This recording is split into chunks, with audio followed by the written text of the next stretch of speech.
I'm going to call the January County Commissioners meeting to order, and we'll stand at this time, and I'm going to ask Commissioner Langley to do the invocation and Commissioner Evans to lead in the Pledge of Allegiance. Let us pray. Heavenly Father, we are grateful and thankful for this moment in time. We are thankful, God, that you have allowed us to move forward into a brand new year. And now, Father, we pray in the name of Jesus, God, that you will instruct our hearts and guide our minds, God, that we will make wise and prudent decisions concerning your people. In Jesus' name we pray. Amen. Amen. I pledge Allegiance to the flag of the United States of America and to the republic for which it stands, one nation, under God, indivisible, with liberty and justice for all.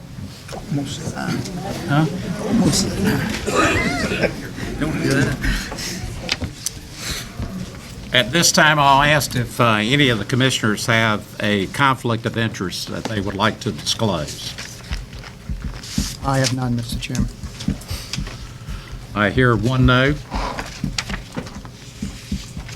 Assume everybody else is a no. No.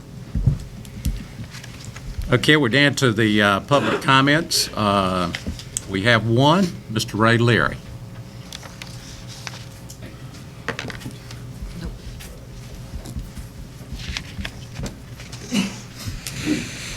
Short comments concerning the upcoming budget. Mr. Chairman, Commissioners, County Manager, thank you.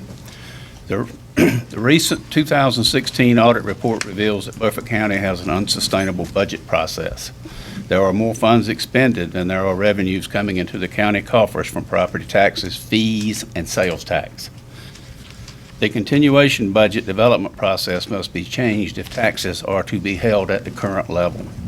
The fund balance cannot continue to be used to balance expenditures and revenues as was done last year. There are a number of ways to approach developing the budget, as I'm sure you're all aware. A zero-based budget is an option where every line item in each department is reviewed and justified by each department manager. Another option is to tell the department managers they have 85% of some year's previous spending and have them justify why they require more funding and the benefits to the county for those increased expenditures. A performance-based budget is a viable option. This would provide rewards for department managers that hold their operating costs at current or reduced levels and produce measurable results. The available fund balance, according to the 2016 audit report, continues to shrink. Property taxes and fees were increased in 2016. The report reveals expenditures are up and revenue is down. The current trends are unsustainable. Thank you. We're gonna back up and do the approval of the agenda. Any items that need to be removed? Mr. Chairman, I'd like to remove item number 6 under items for decision. Item number 6 is removed. Any other comments? If not, can I have a motion to approve the agenda? Motion to approve. Second it. Motion is made and second. All those in favor, raise your right hand. Anybody opposed? Unanimous. Okay, we're down to items for consent. Any comments on those items? So moved. If not, do I have a motion? Motion by Commissioner Booth. Is there a second? Second. Second by Commissioner Evans. All those in favor, raise your right hand. All those opposed? 6-1. Okay, we're down for items for presentation. DC 360, Mr. Lewis and Bishop McIntyre. This isn't Bishop McIntyre that's with me. I'm Evan Lewis. I'm an attorney here in Washington. It's good to see so many friendly faces here. This is actually Grandma Lisa Wooler. She had a grandson born between Christmas and New Year's in Greenville, South Carolina. We appreciate you taking the time to listen to us. Do you want me to advance it when I'm ready? Okay. Okay, thank you. And since I already see budgets on your agenda, I think the good news is we're not asking for any money. We just want to tell you about some great stuff that's going on here in the county, just so you're aware of it. And we hope you want to help us and participate with us as we do this work. Beaufort County 360 is the organization we're going to talk about. We have a number of members of the leadership team here. Would you guys like to stand up? BC 360. And if I call it BC 360, it's the same thing. It's just shortened.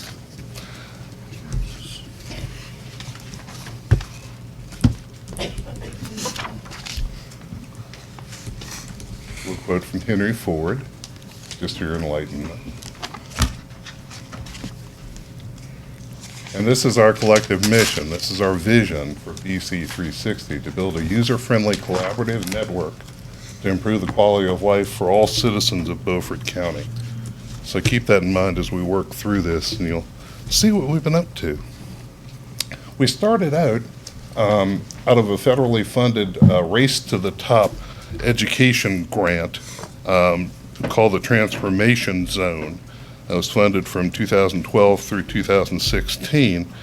Just lapsed, in fact, funding for that just lapsed. Included 4 eastern North Carolina counties, including Beaufort, and the initial focus was on childhood education for that. The grant was obtained by a number of Beaufort County organizations and agencies. While the initial focus of the group was early childhood education, its mission is broadened now to include finding optimal ways to address a number of issues that adversely affect the quality of life in the county, in our view.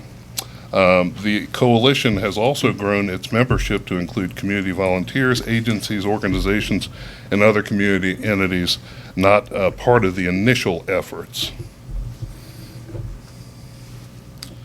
The BC 360 Coalition Leadership Team is a cross-sector group of individuals that represent key community nonprofit organizations and agencies, Beaufort County Community College, various county agency directors, managers, Beaufort Hospital leaders, faith leaders, private agency professionals, and invested community volunteers. And I think we have examples about all of those folks in the room tonight, which is exciting.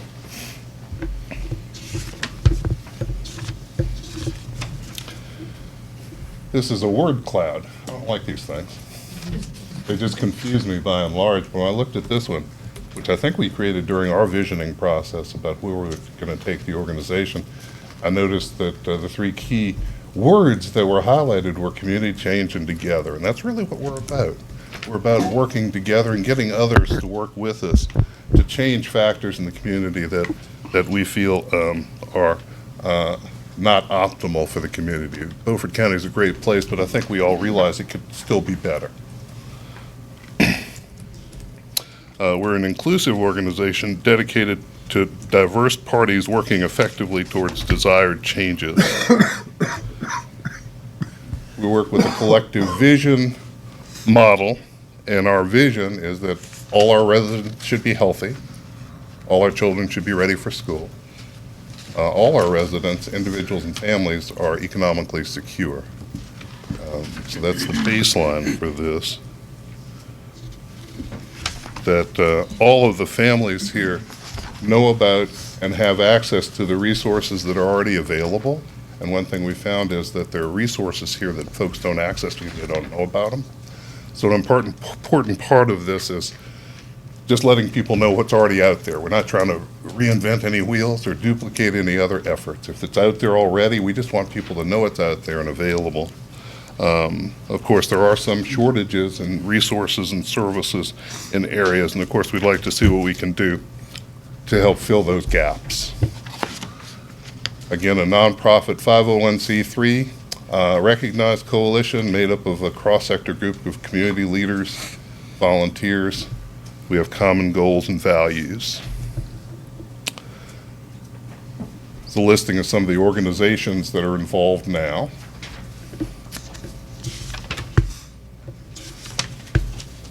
and this is the current leadership team,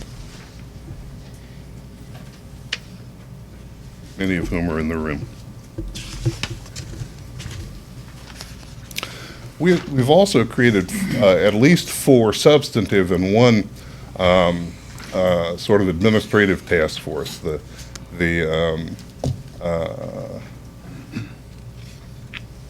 Communications Task Force prepared the basis for this presentation today. The other ones deal with issues that we've identified that we'll talk about in a minute as key issues that we would like to see addressed in the county. But these are the participants in our task forces in addition to the leadership team. Ed Booth may not know it, but he's on the task force. He's on the child care task force because it's also the Beaufort Hyde Partnership for Children Board.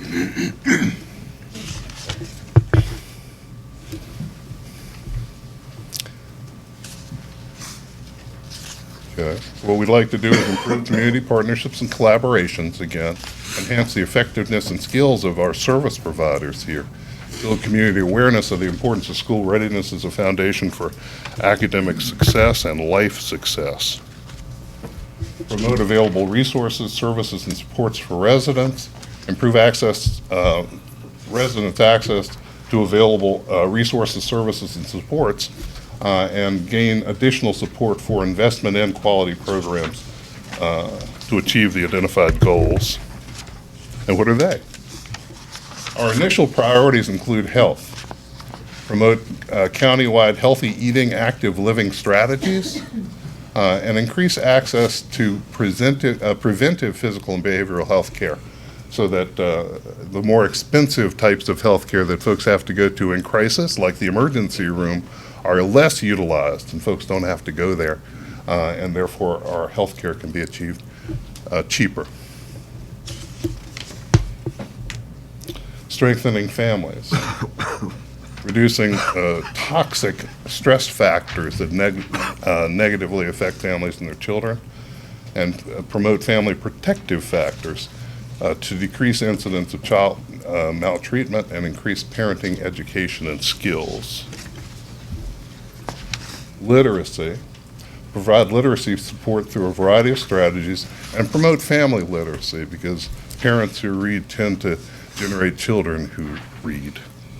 And reading is absolutely important, even from the standpoint of health. You have to be able to read your prescriptions and the directions in order to use your medicines correctly. Child care, increase access to affordable quality child care, and enhance and support the quality of child care available to provide high quality early learning opportunities. These are the outcomes we're looking for. More residents engaged in healthy behaviors, more individuals, families, and children accessing preventive physical, mental, behavioral health services, and more families accessing quality early learning and literacy services.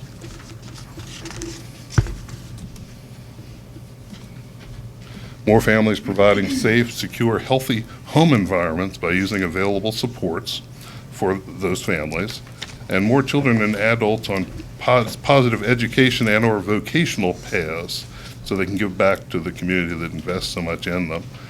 And of course, your youth engaged in risky behaviors. In short, we'd like to make our county an even more attractive place for families to live and for businesses to invest in through our efforts. So what is next? We have a funder who's willing to carry us for a little while administratively, and we're seeking grants to perform some of the substantive activities we have in mind to fulfill some of the visions we talked about earlier. We do need additional community input and involvement. We're encouraging that, and that's one of the reasons we're here. We want to let people know we're here, what we're doing, and invite them to come join us. Either come to a leadership team meeting, and they are the third Friday of each month at noon at the conference room at the County Health Department, or volunteer for a task force and work with us. If you like literacy, this is a wonderful opportunity to meet other people that care about literacy and want to improve the literacy of Beaufort County citizens. Do y'all have any questions for me? Any questions or comments? Yes, I have some. When do you anticipate asking the county for funding? Right now, we have no plans to do so. But if an opportunity comes up for the county to invest in one of these programs, and that's the best way to do it, we may indeed come back. But I guarantee you this, sir, anything we ask for is going to be for the benefit of the whole county. It's not going to be to line anybody's pockets or to do anything other than help families and children. That's what we're about. But it seems to me like we already have agencies that are funded that are doing what you folks say you want to do. And that's a great Duplicate. help to us. That they Looks like do- a duplication of They effort to do me. that. Absolutely. You're going to be lobbying? For, to whom? Are you going to be asking anybody for anything? That's lobbying.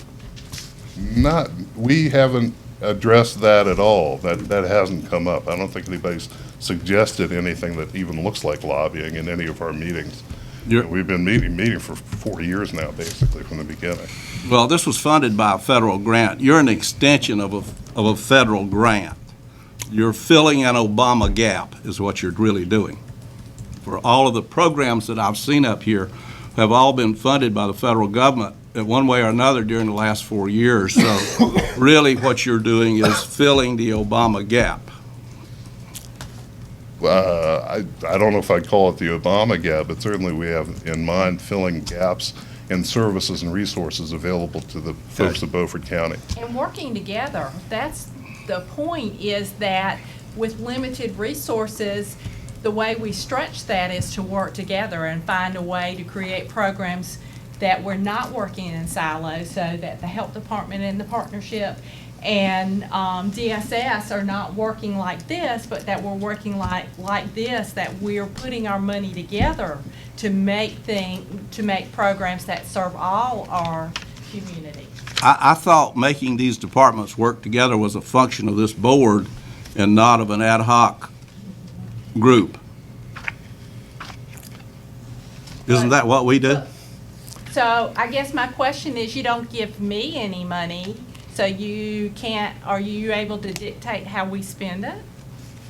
Nobody said anything about dictating how you spend But whatever money you can get. I work with them.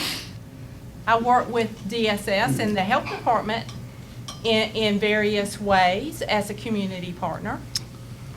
Okay, are you looking for an endorsement from this board? No, this really is informational. We just wanted to let you know we're out here and what we're doing. That's why we're here. And we also wanted to use the opportunity for the platform that you give us and the TV coverage you get to let other people know Well, that we're out there and what we're doing. Explain to me why we need another layer of government. We certainly don't consider ourselves a layer of government. We're a nonprofit. But you're binding all of these government agencies together, and all of these department heads and the manager are in there. They have no endorsement from Beaufort County to even be involved in this. And you're using government facilities to do this. Well, I certainly appreciate what you're saying. But again, this isn't something that we're imposing on these folks. My impression is that you've done a wonderful job in hiring agency heads here in Beaufort We have. County. We have some very good. People. And they voluntarily are working with us to expand their missions, to do a better job at the health department by being involved in the community with other agencies, by collaborating, not duplicating, and working together with other people that are doing the same thing. They're doing this on their own time, not between 8 and 5 o'clock during the day. I can't answer that question. Jim is here, That's the reason I so. stood up to speak as a director, department head. The BC 360 becomes a tool for us to help. So as a health director, I have this now as a tool to help me integrate some of the goals and objectives into other areas. By having providers in the group, we work together to tackle diabetes instead of me working on diabetes and them working on diabetes. So I can work with children obesity, and schools can work with children, childhood obesity, but together, if we come up with a program together, then we're able to do our functions in, together instead of in separate silos. So it's things that, it could just be department heads that are dealing with it, but there's so many other partners out there in the county that we really need to involve in order to make it work, so that we're not spinning our wheels and that we're getting things done. Well, I can appreciate what you said, but I thought that this Board of Commissioners had directed these people to all cooperate and work and make this thing work without having to have this particular level. Now, if we don't have cooperation among county departments, and then we need to know about it. I agree, but I think the county health department, or the county departments are only 1/3 or so of this. There's also churches that are involved. We have private citizens that are involved. Who else we have? The Partnership for Children involved. Other We have the nonprofits. community college involved, the United Way involved. So that these are all people that touch different people, but now we're all working on the same objectives. And the objectives do line up, like, as far as the health department is concerned, substance abuse is an important issue. And so this group works together with Trillium and, on the board as well to help bring that to the county. So it's a tool. At this point, there's no funding needs individually or as a unit of the BC 360. Who's doing your organizing work, sending out your letters, doing the communicating and all of this? Who's providing that service? There's an executive director that has been funded. By whom? I think Vidant and Oh, my. Partnership for Children. Had some leftover money. All right, where is the executive director's office going to be? She's a consultant. She's So- an individual contract, department, or, what do you call it, independent consultant, Who is this person? Catherine Keach. Keach. And she works at the community college. No, she is a private mental health provider. Oh, so she's going to do this privately from her office, not on government. Right. Correct. Okay. What do you anticipate your staff will be a year from now? That's it. Just the executive director to keep everybody working and functioning. Commissioner Brand. Chill. I got one question. I hadn't quite finished. Are you cutting me off? I will, but No, Go the chairman will ahead. be the one that's cutting me off. Well, how many more questions have you got? Oh, how many am I allowed? This was an item for presentation. It was really not an item for discussion. No, this is an item for endorsement by this board. They're not Whether asking. whether you sit here and listen to this or not, you're endorsing this. This is a sleight of hand trick, is all that it is. Commissioner Brand. You cut me off. Yes. Commissioner Brand. I have one question. Yes, sir. When you run out of grant money, Mr. Lewis, who is going to fund the program? We fully intend to continue to apply for grants from various sources, and either the administrative expenses from, the administrative allowances from large grants or small grants like the two we have now that we're operating under continue to be available.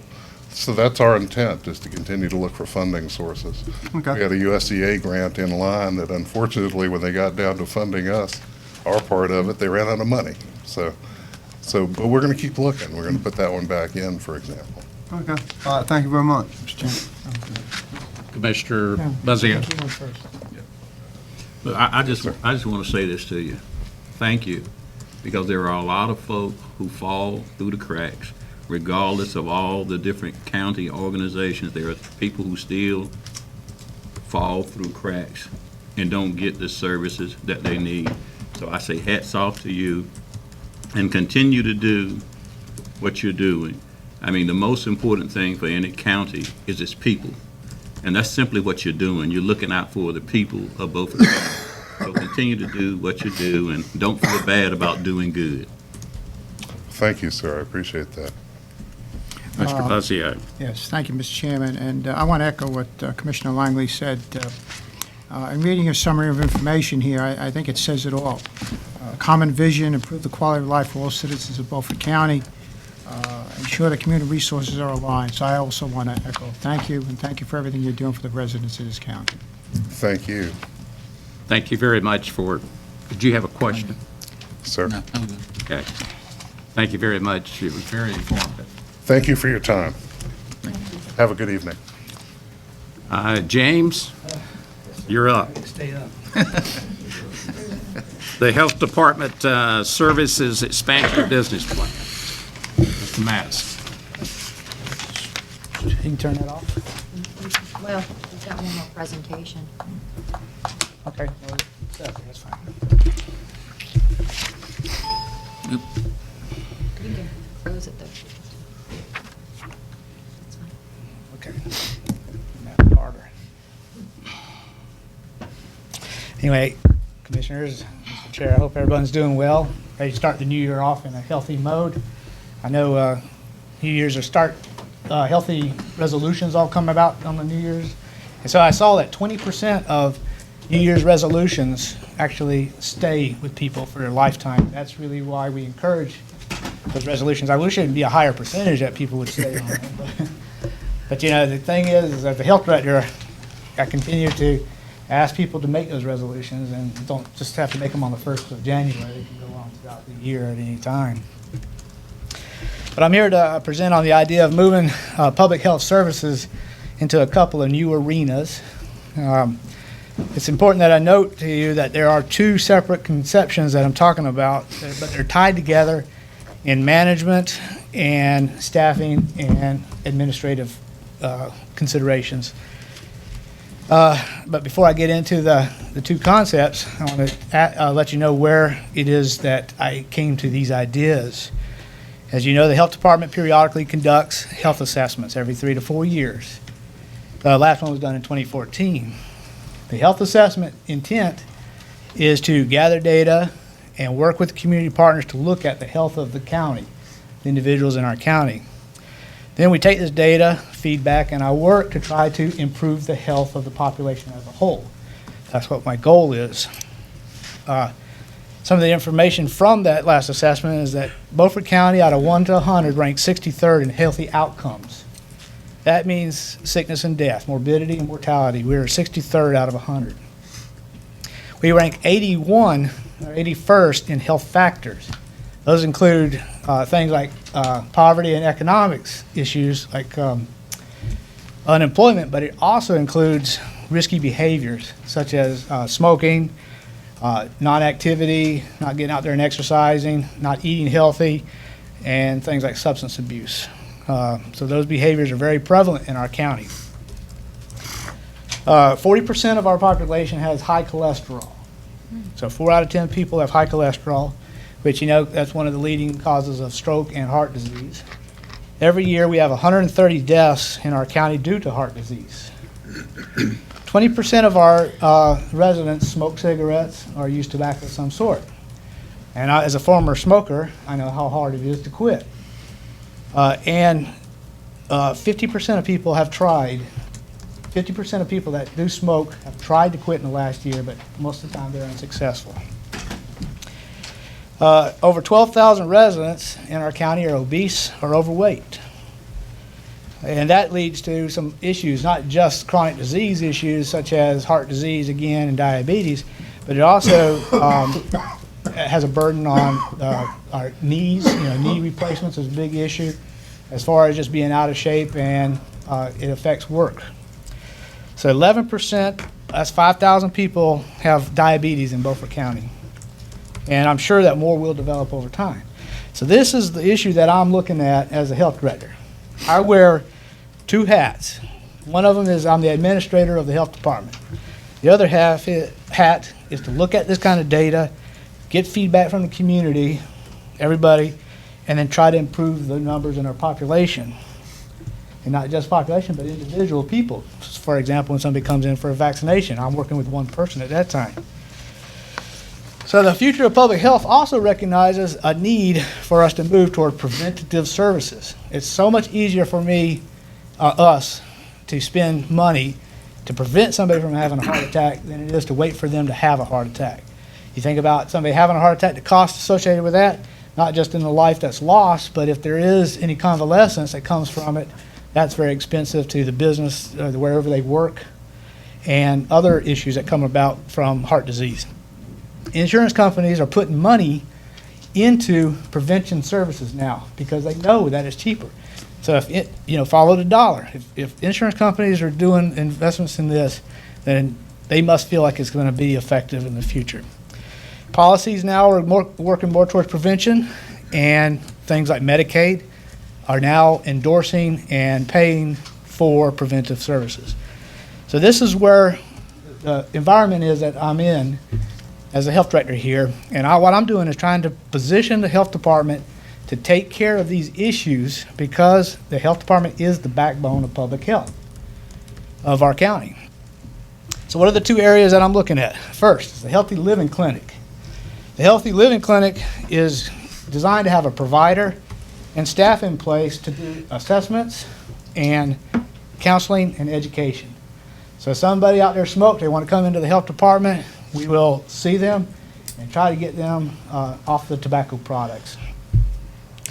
Our main focus areas for the Healthy Living Clinic will be in diabetes prevention, weight management, and counseling, tobacco cessation, and employee health, as well as a variety of other preventative services.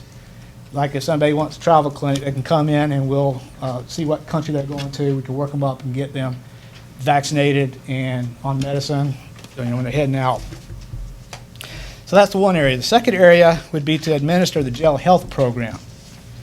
Now administering the jail health program would basically be allowing us to provide required basic health care for the inmates over in our detention center.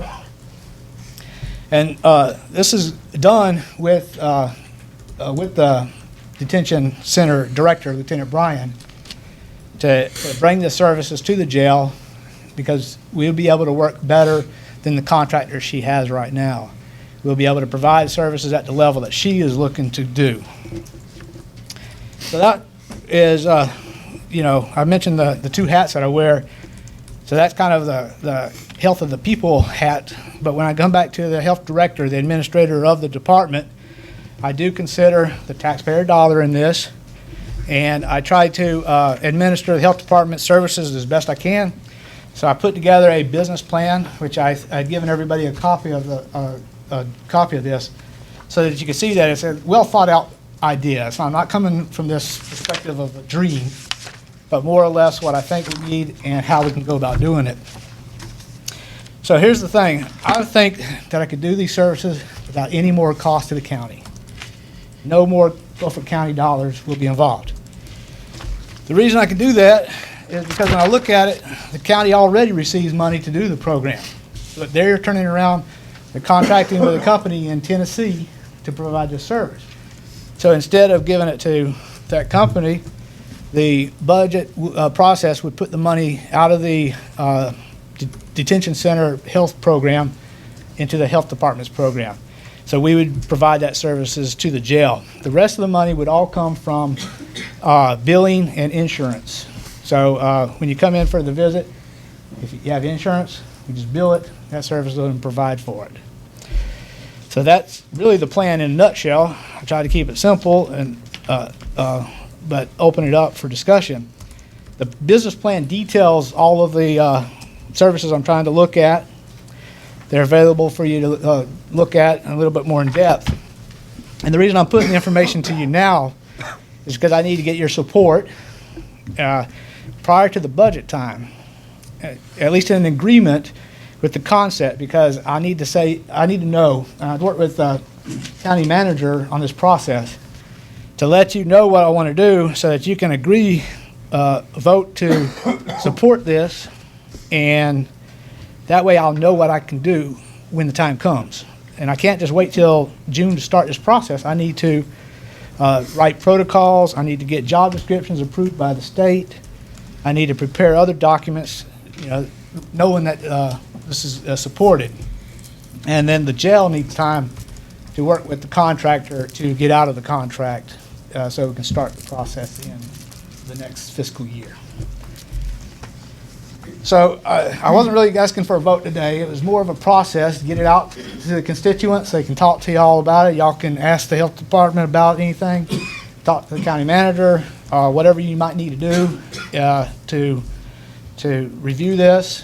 And then maybe at the next meeting, put it up for a vote to support it. Again, it's mostly concern, not that y'all don't have any concerns with taking the money out of the jail health now and putting it over into the health department. That's the big one right there. So any questions? Have you updated the presentation that you shared No, earlier? That's pretty much the same thing, yeah.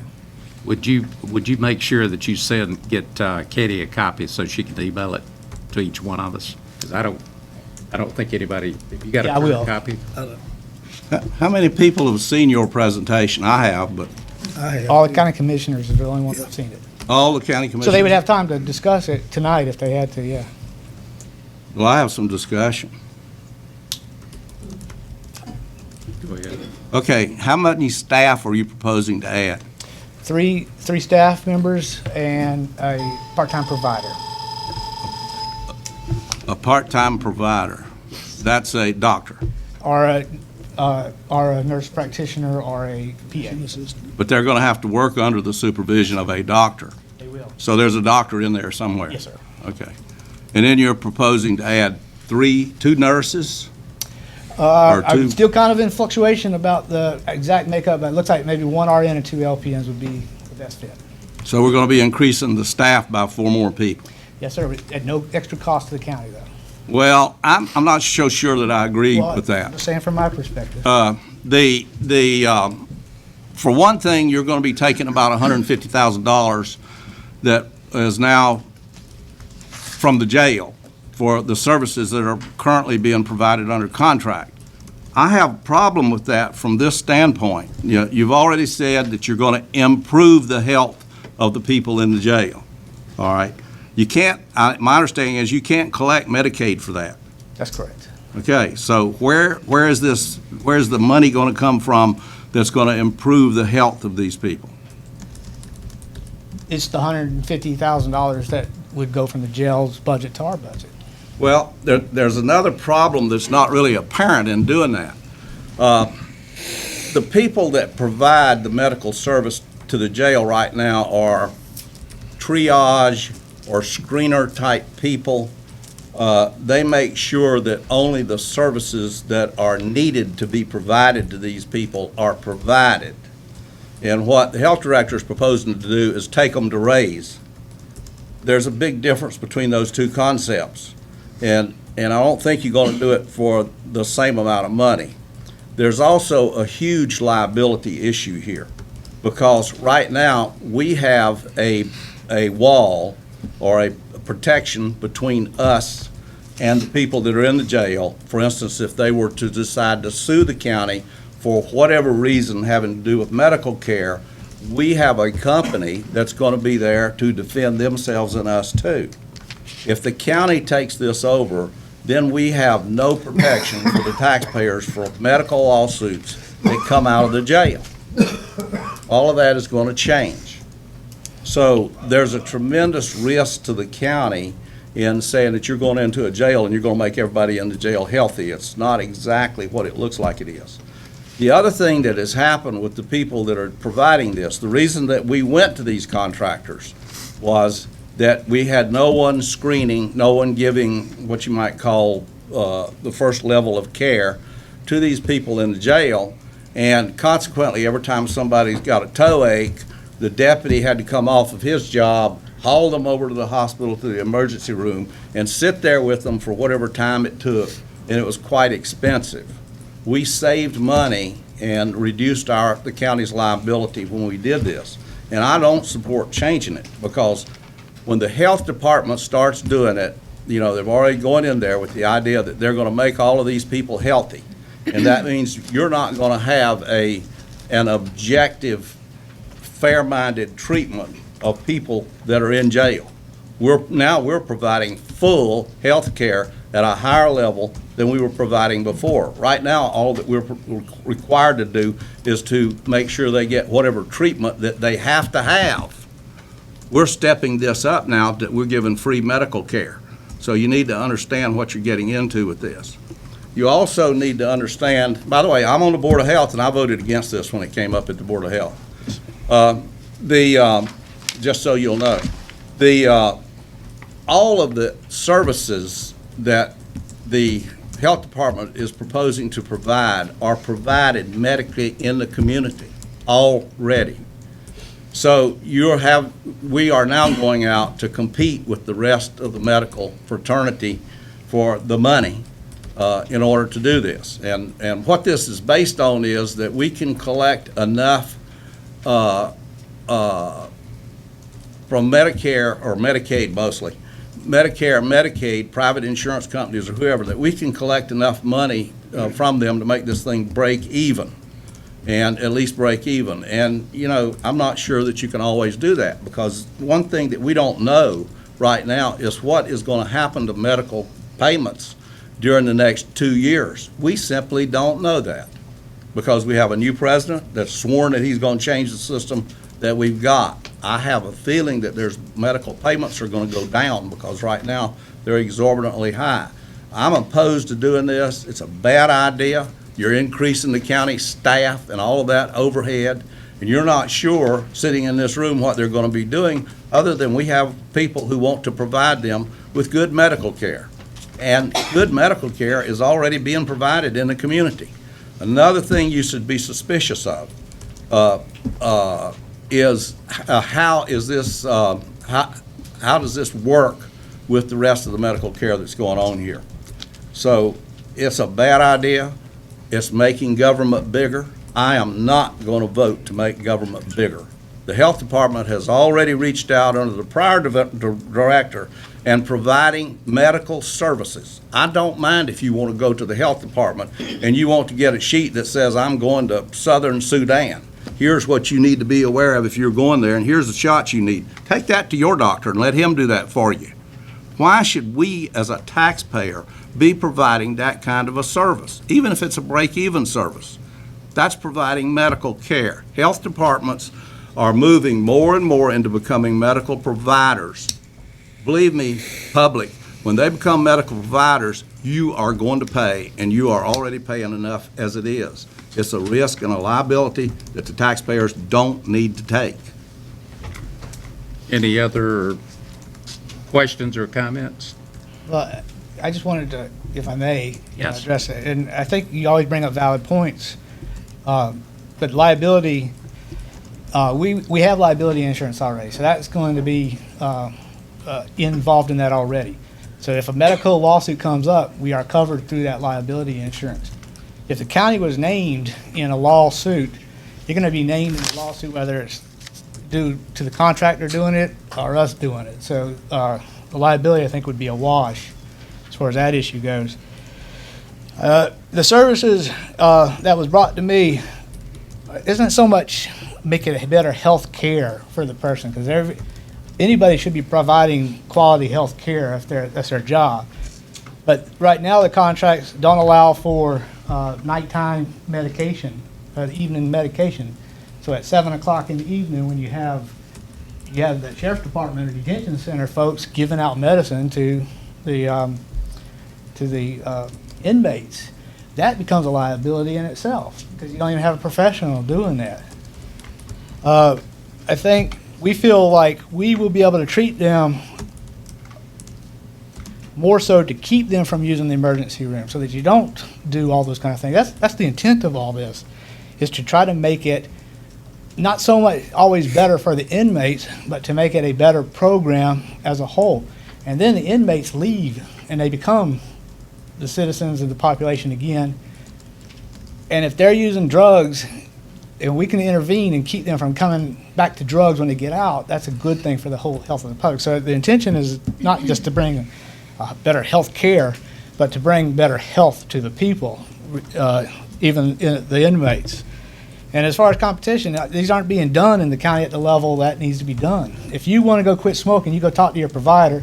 He may give you a prescription for Zyban and nicotine patches, but you don't get a half hour to an hour session with somebody that's going to go over this program or enter you into a tobacco cessation program that is structured to help you with the success of that effort. So that's what it's about. So, but good points, but I've thought of them and I try to minimize those kind of things. I have a question. Go Go ahead. Thank you, Mr. Chairman. Let me ask you a question. The clinic where you provide injections to residents from the county, I would assume a number of those residents are, can't afford or have no other access to some of these preventative injections? Right, we do have a sliding scale based off of your income. And what type of injections do you give? Your standard vaccine, preventable diseases, like measles, mumps, rubella, pertussis, tetanus, rabies. So in effect, what you're doing is saving the county or healthcare costs by providing the service that you're providing. And I understand it's on a sliding scale. Right. All right, I look forward to having more detailed discussions on your plan. I think it interests me and intrigues me, what you're trying to do. So I would look forward to further discussions. James, I asked that you put it on the agenda for February for action, and we'll take a vote so that that'll allow you time to do whatever you need to do. All right. So, Mr. Chairman, and could I ask you to contact me? We'll set up a meeting. I'd Yes, like sir. to come over and have further discussions. Yes, sir. thank you very much. Okay, we're down to item number 3, summary presentation of the 2016 audit. Anita?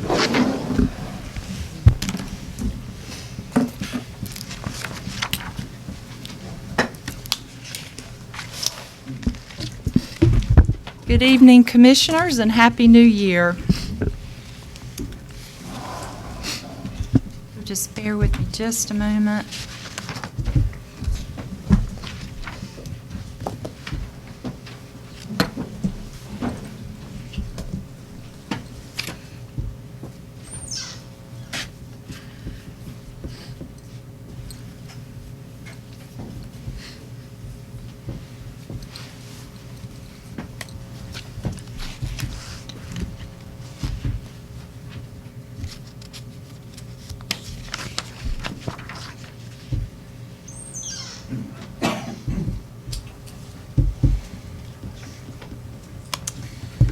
I'm here this evening to present a summary of the last year's audited financials.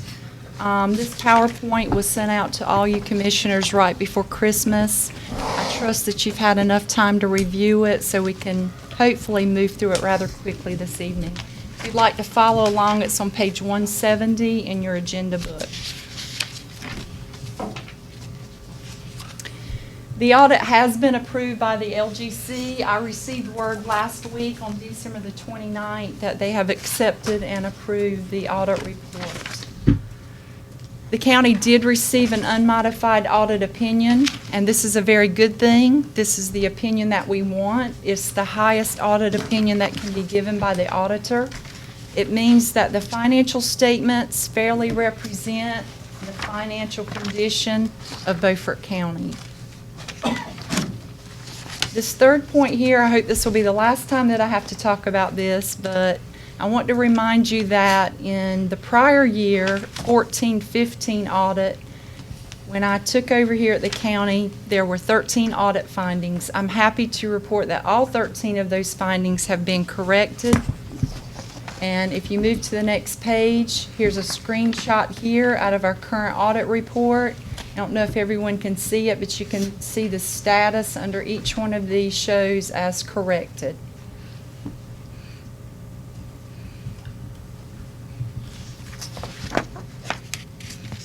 We did have 3 audit findings for the 15-16 audit. 2 of those were actually related to continuing to correct and clean up prior year items that were improperly accounted for. One of those was related to recording accounts payable, and I'll get into a little more detail about that. I am happy to report that all 3 of those items have already been corrected. And of course, as I mentioned to you last month, my goal for our department is to have no audit findings in the future. And I think we're headed in that direction.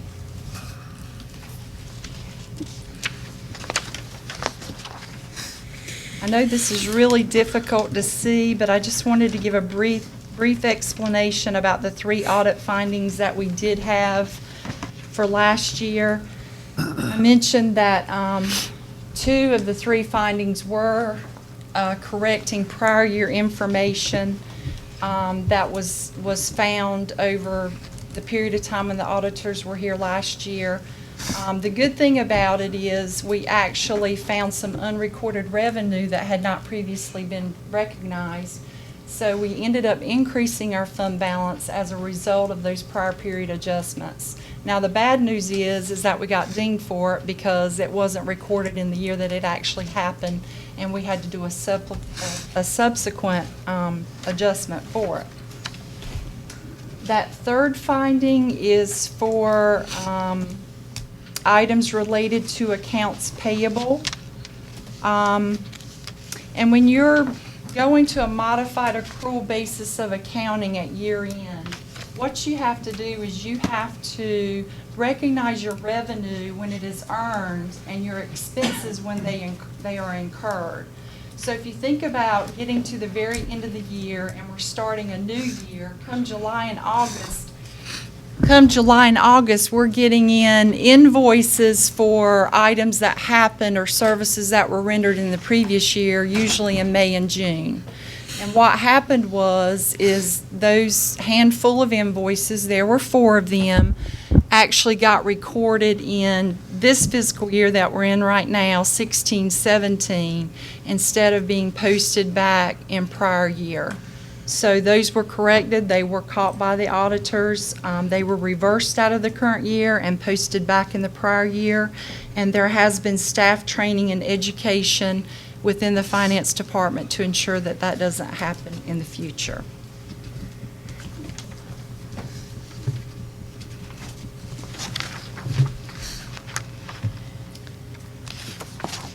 Now we'll delve into the numbers just a bit. This slide right here shows the general fund revenues and expenditures in total before transfers and debt issued. And as you can see, revenue has remained very constant between 2015 and 2016. Both years it was right at $56.6 million. That's the 2 blue bars. You can see they're almost dead even right there. However, for this expenditure side, there was an increase. In 2015, our spending was at $53.9 million, and it increased in fiscal year 15-16 to $58.1 million. The main things that contributed to this increase is an increased spending in public safety of $1.9 million, and most of that, $1.5 million of that $1.9 million, was implementing the countywide EMS services. And we'll delve into that a little deeper as we go through. We're going to keep drilling down into these numbers as we move along in the presentation. Available fund balance. This chart shows available fund balance at June 30th for the past 5 years.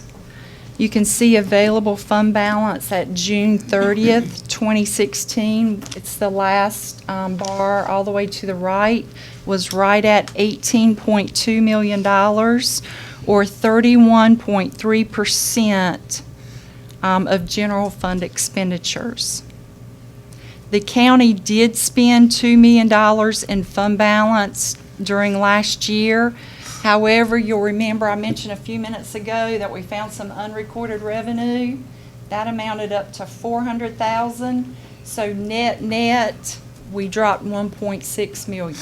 We spent $2 million, we picked up $400,000, so the net decrease in fund balance was $1.6 million. And we purchased several very large ticket items with that fund balance last year. If you'll recall, we purchased the First Bank building.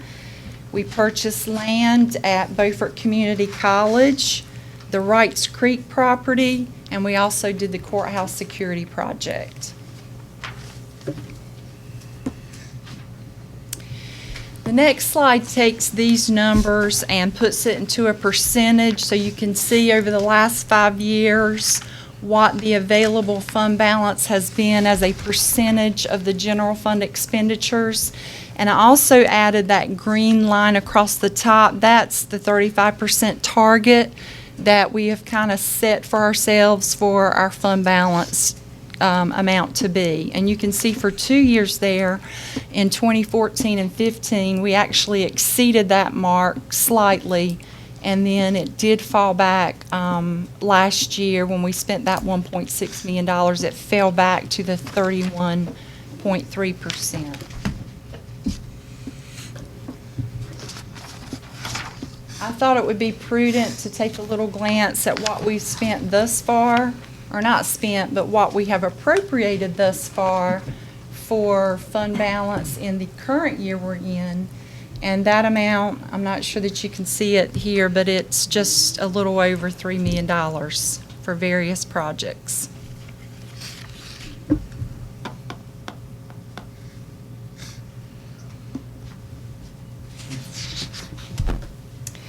Top 3 revenues for the county, and this is very similar throughout all counties. Ad valorem taxes make up about 55%.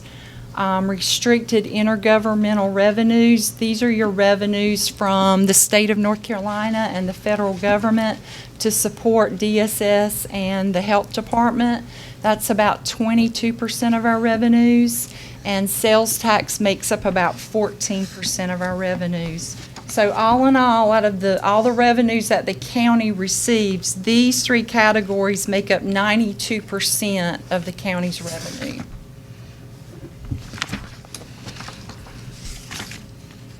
If we take a 2-year look at what's happened with our ad valorem tax collections, you can see that they did fall off in 2016 compared to 2015. There was about a $690,000 drop. This drop is due to a drop in business personal property values of the county's largest taxpayer.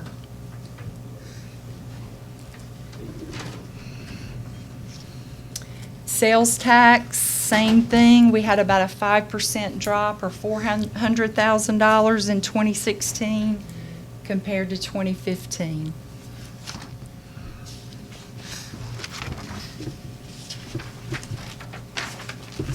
Restricted intergovernmental revenues, again, these are the funds that we receive from the state and federal government.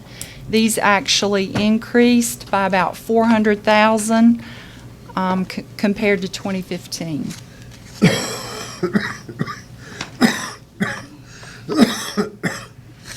Now, if we take a look at the expenditure side, our 3 biggest areas of spending are education at 31.5%, human services at about 21%, and public safety at 17.2%, for a total spending of about $44.5 million for these 3 categories, or 70% of the county's budget.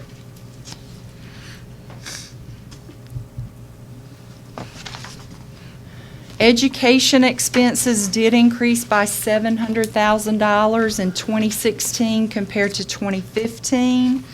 Of that $700,000, an additional $500,000 went to the public school for operating and capital needs, and $200,000 of that, as I mentioned earlier, went to the community college for the purchase of land.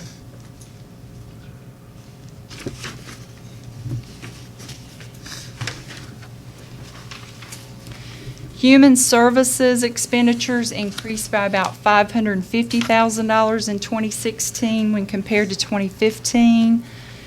I think the important thing to remember here is most of these services are mandated services, and fortunately, about 75% of these costs are reimbursed back to us by federal and state grant monies. And that correlates back up here with this $400,000 increase you saw on the revenue side in the restricted intergovernmental revenues.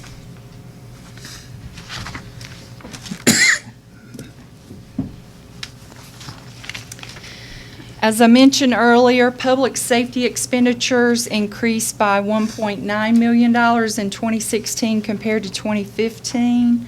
The majority of this increase, or about $1.5 million of that $1.9 million, is due to the startup cost of the countywide EMS service. The thing that this slide does not show, because this is just an expenditure slide, we're comparing 2016 expenditures to 2015. This doesn't show the revenue piece for EMS. So we anticipate that about 2/3 of that EMS cost, of that $1.5 million, will be recouped back to the county through the EMS district revenues from Bath Township, Pantigga Township, the town of Bellhaven, and then also the third-party billing piece.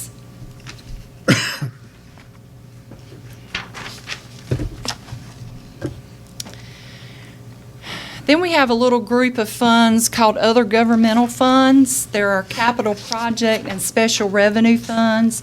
This is where your E911 state funds, state federal drug seizure funds, FEMA projects, and CDBG grant projects. That's where they're all accounted for, and they've been aggregated here together, and you can see their total revenues for 2016, their total expenditures. Other financing sources is usually a local contribution or a transfer from the local government. That gives us a net change in fund balance of $194,000 and an ending fund balance for all of these special revenue funds of $823,000.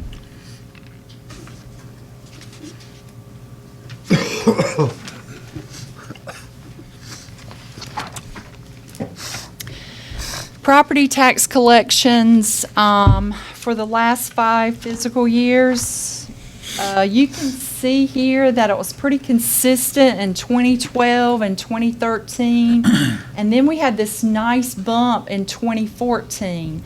But if you'll remember, that is the year when the state took over the DMV billing and collections of the motor vehicle tax. So in that 2014 year, you had a couple things happen. First of all, our collection rate for our motor vehicle taxes went from probably about 80% to 99%. We had a much better collection rate. And then the second thing that happened is we had a 4-month windfall of collections in that fiscal year, because when they switched over, instead of having 12 months of collections, we had 16 months of collections. So it's reasonable to anticipate that in the next fiscal year, 14-15, that would go down slightly because we don't have that 4 months worth of windfall in there, and that equated to about $600,000. And then, of course, we already talked about, why it fell off in 2016, and that's due again to the county's largest taxpayer having a large decrease in their business personal property taxes. We'll take a quick glance at the water districts. This shows the revenue, operating expenditures, and debt payments by district. And you can see that they're all operating at a healthy profit. And the reason that we have programmed it in that way is because, if you'll remember, we have some very large debt payments that are coming up. The way those limited obligation bonds were, the way they were structured, was that you have really low debt payments so that you could be building up these reserves and these profits. So come, I believe it's next year, it might be the following year, that they really increase by a great amount. We do have a couple of questions that were submitted by commissioners, and Commissioner Richardson asked that his be presented this evening in open session. So here they are. Commissioner Richardson asked, why the decrease of $689,000 in ad valorem taxes? Is this a one-time event, or will it continue, and why? Well, I think we've been through this. You can see the tax collections for the largest taxpayer in the county for the past 6 years. And we already stated that in 2016, they had a large drop in their business personal property taxes of $907,000. Now, the good news is they just paid their bill before Christmas, and it's back up. You'll see that far right column, it is back up over the $6 million mark. So that's good news.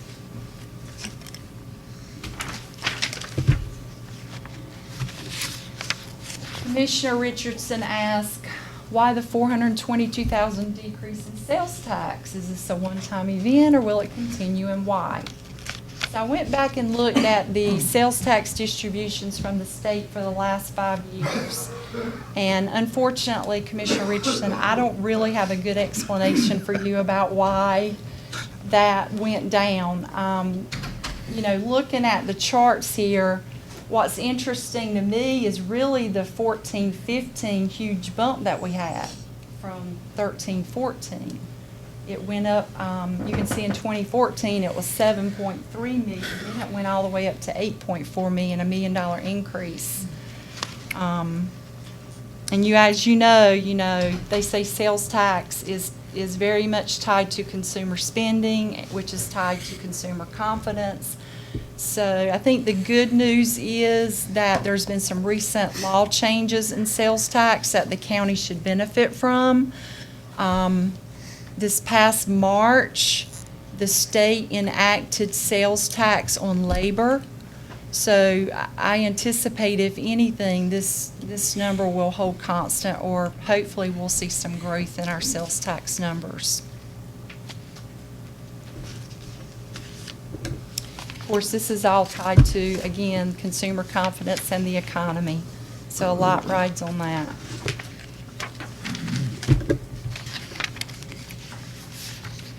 Commissioner Richardson asked, where did the $727,000 increase in education expenses go? Public schools, community college, or other? So I made a little schedule here, and you can see that for operating, the public schools got an additional $564,000. It's the number on the right-hand side. We actually decreased the capital that we gave them by $161,000. So the net increase that we gave the public school in 16 over 15 was $403,000. For the community college, they got an additional $102,000 for operating expenses and an additional $222,000 for capital, making their total increased contribution $324,000.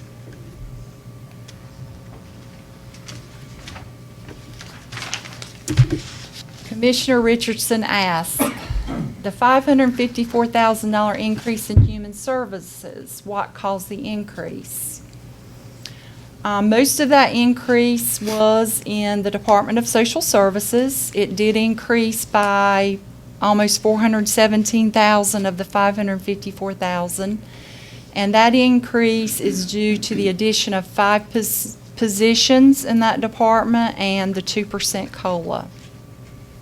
The other large increase in DSS was in the foster care expenses. That totaled $132,000. These additional expenses were offset by additional federal and state revenues. The average revenue for administration is approximately 50%, and the average revenue offset for foster care is approximately 60% of those numbers.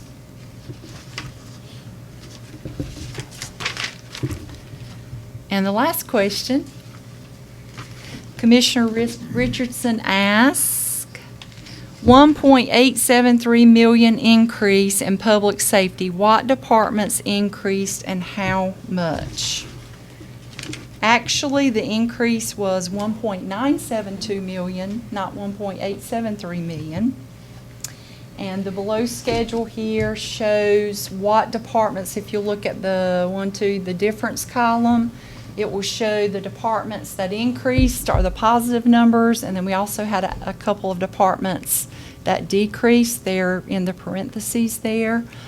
So you can see the departments that went up. The sheriff's department went up almost 69,000. The jail went up almost 151,000. Communications went up 209. And the other big one, of course, that we've already talked about is EMS went up almost 1.5 million.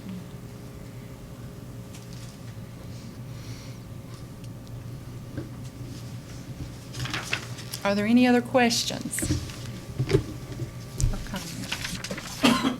Anita, go back to the sales tax Okay, screen. right here? Yes.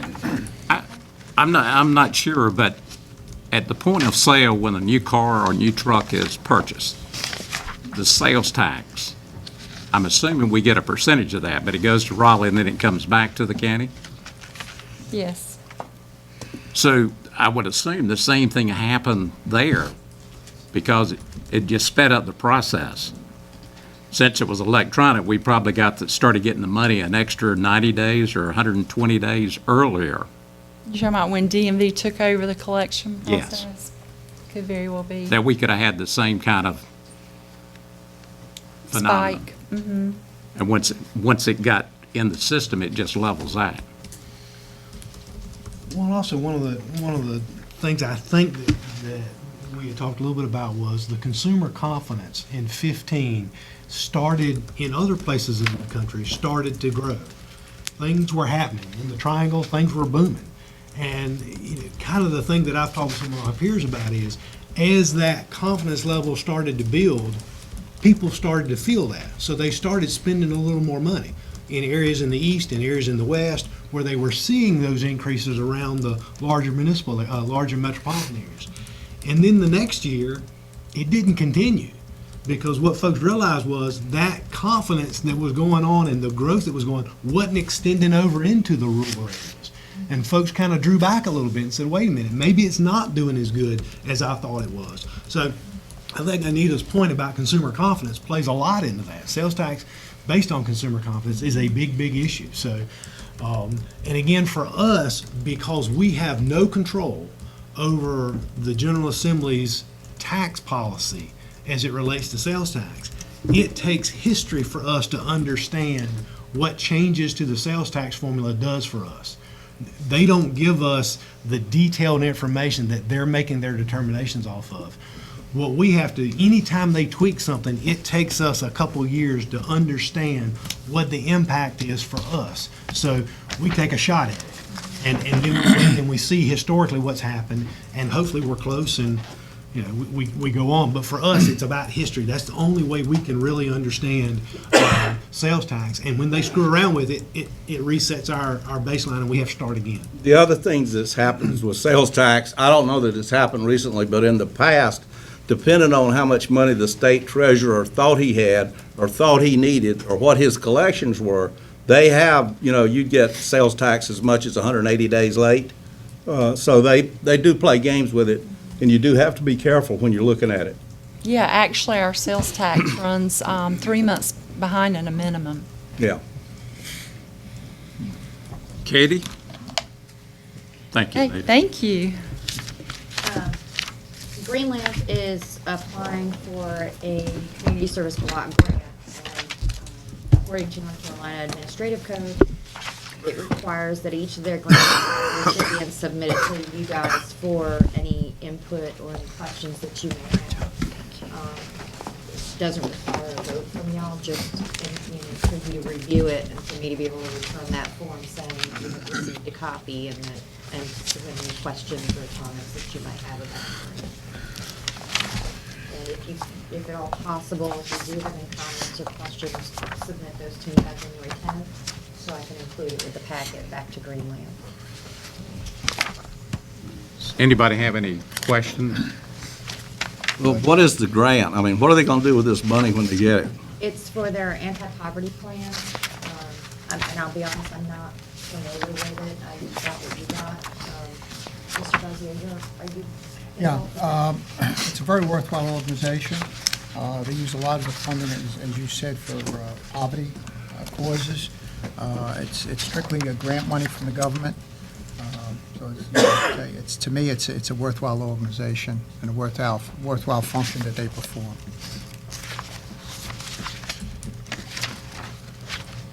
Other comments? You still have until January the 10th? Yes, sir. All right. Items for discussion. Number one, Bellhaven Hospital inspection letter. Mayor Adam O'Neill.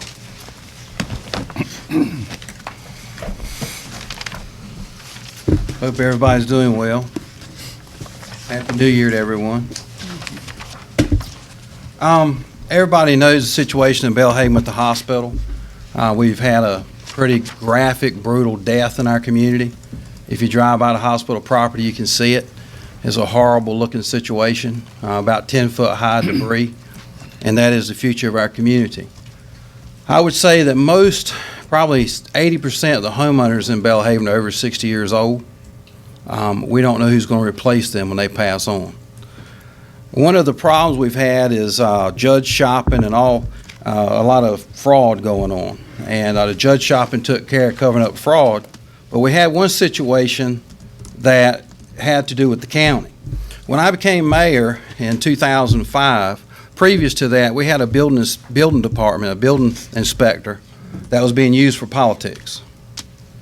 And it's a horrible thing when a building inspector is used for politics to go after people, or to omit things, or to write wrong reports.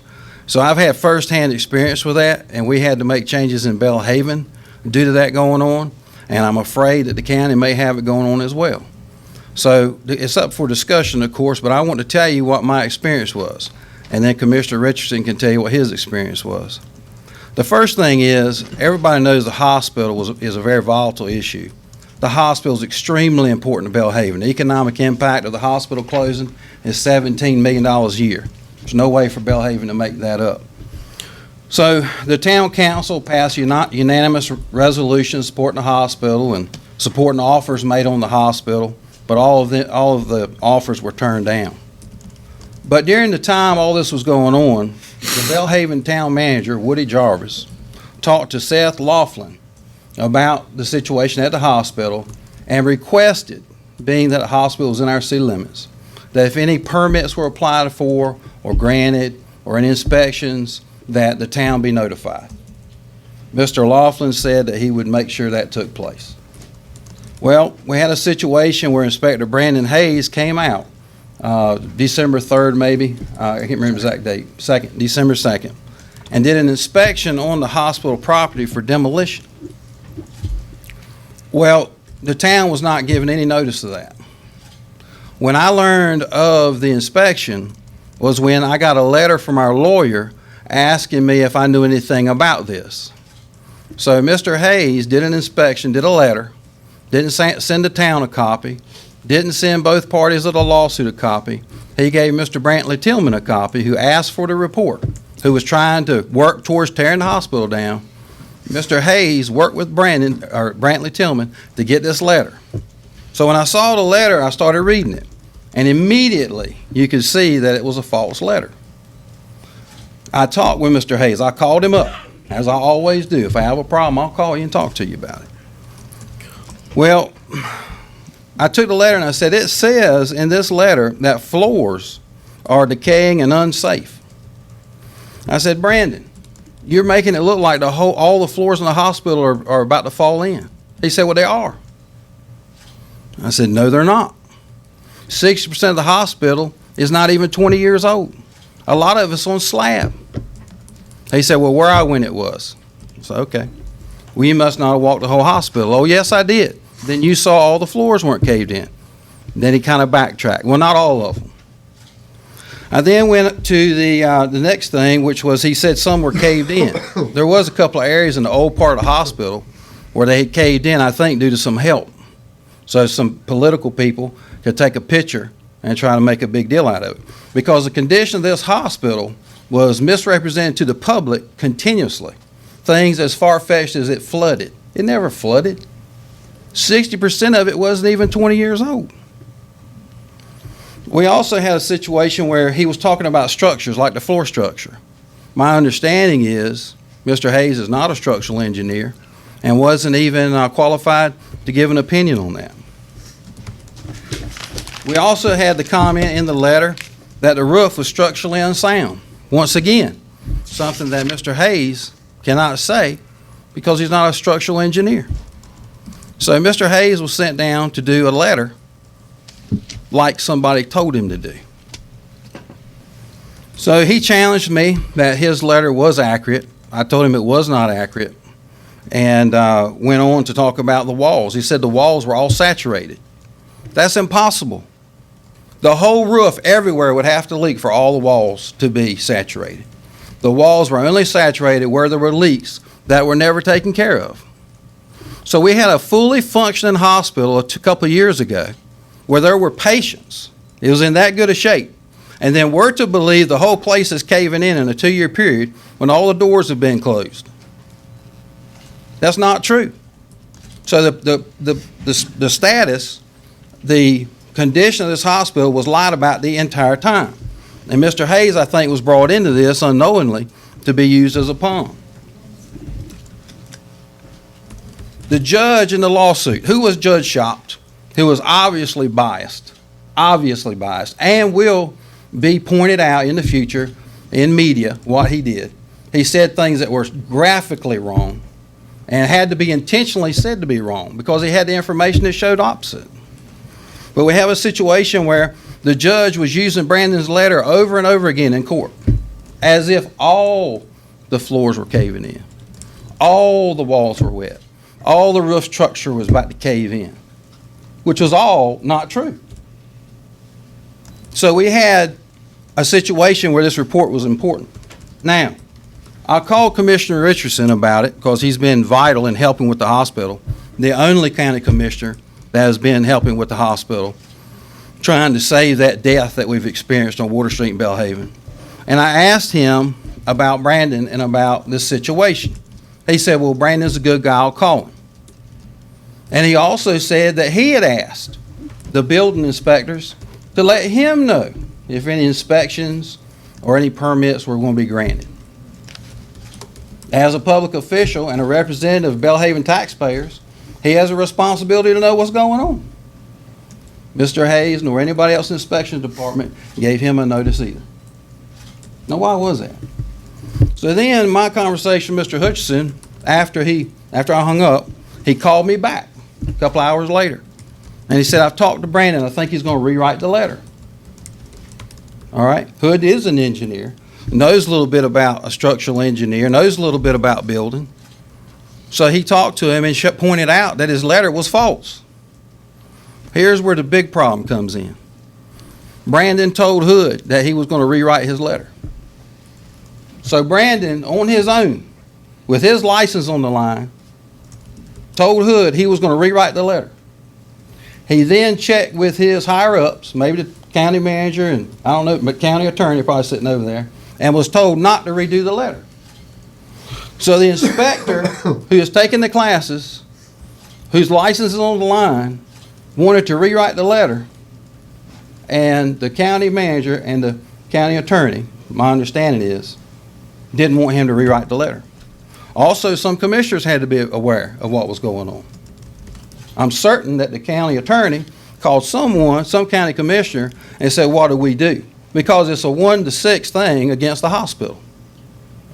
So anyway, we have a situation. The reason I came out tonight away from my family again to spend my time here is because I know how difficult it is to live in a town, much less a county, where the inspections department can be used for political purposes. And that's not what we need in Beaufort County. And that letter contributed in some small way to that hospital being a pile of rubble. And now Mr. Hayes has a Belhaven citizen has filed a complaint on him. And the complaint is because Brandon's superiors put him in the position of having a complaint filed. So anyway, I'll take any questions or I'll move on and let Mr. Richardson speak. You want to go ahead and make your comments and then we'll come back? Yeah, well, my comments are this. It's always bad when employees are used for political purposes, and that's what's going on here. because the request was made. If I, as a county commissioner, cannot ask a county employee for information, I didn't say, don't issue the permit, don't do this, don't do that. I said, I understand what your responsibility is.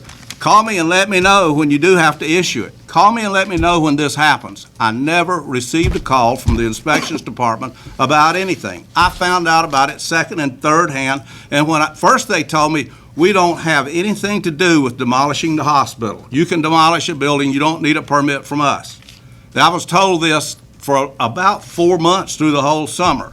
And then all of a sudden I found out that the department has issued something to demolish the hospital. I went over and I said, why did you issue something to demolish the hospital?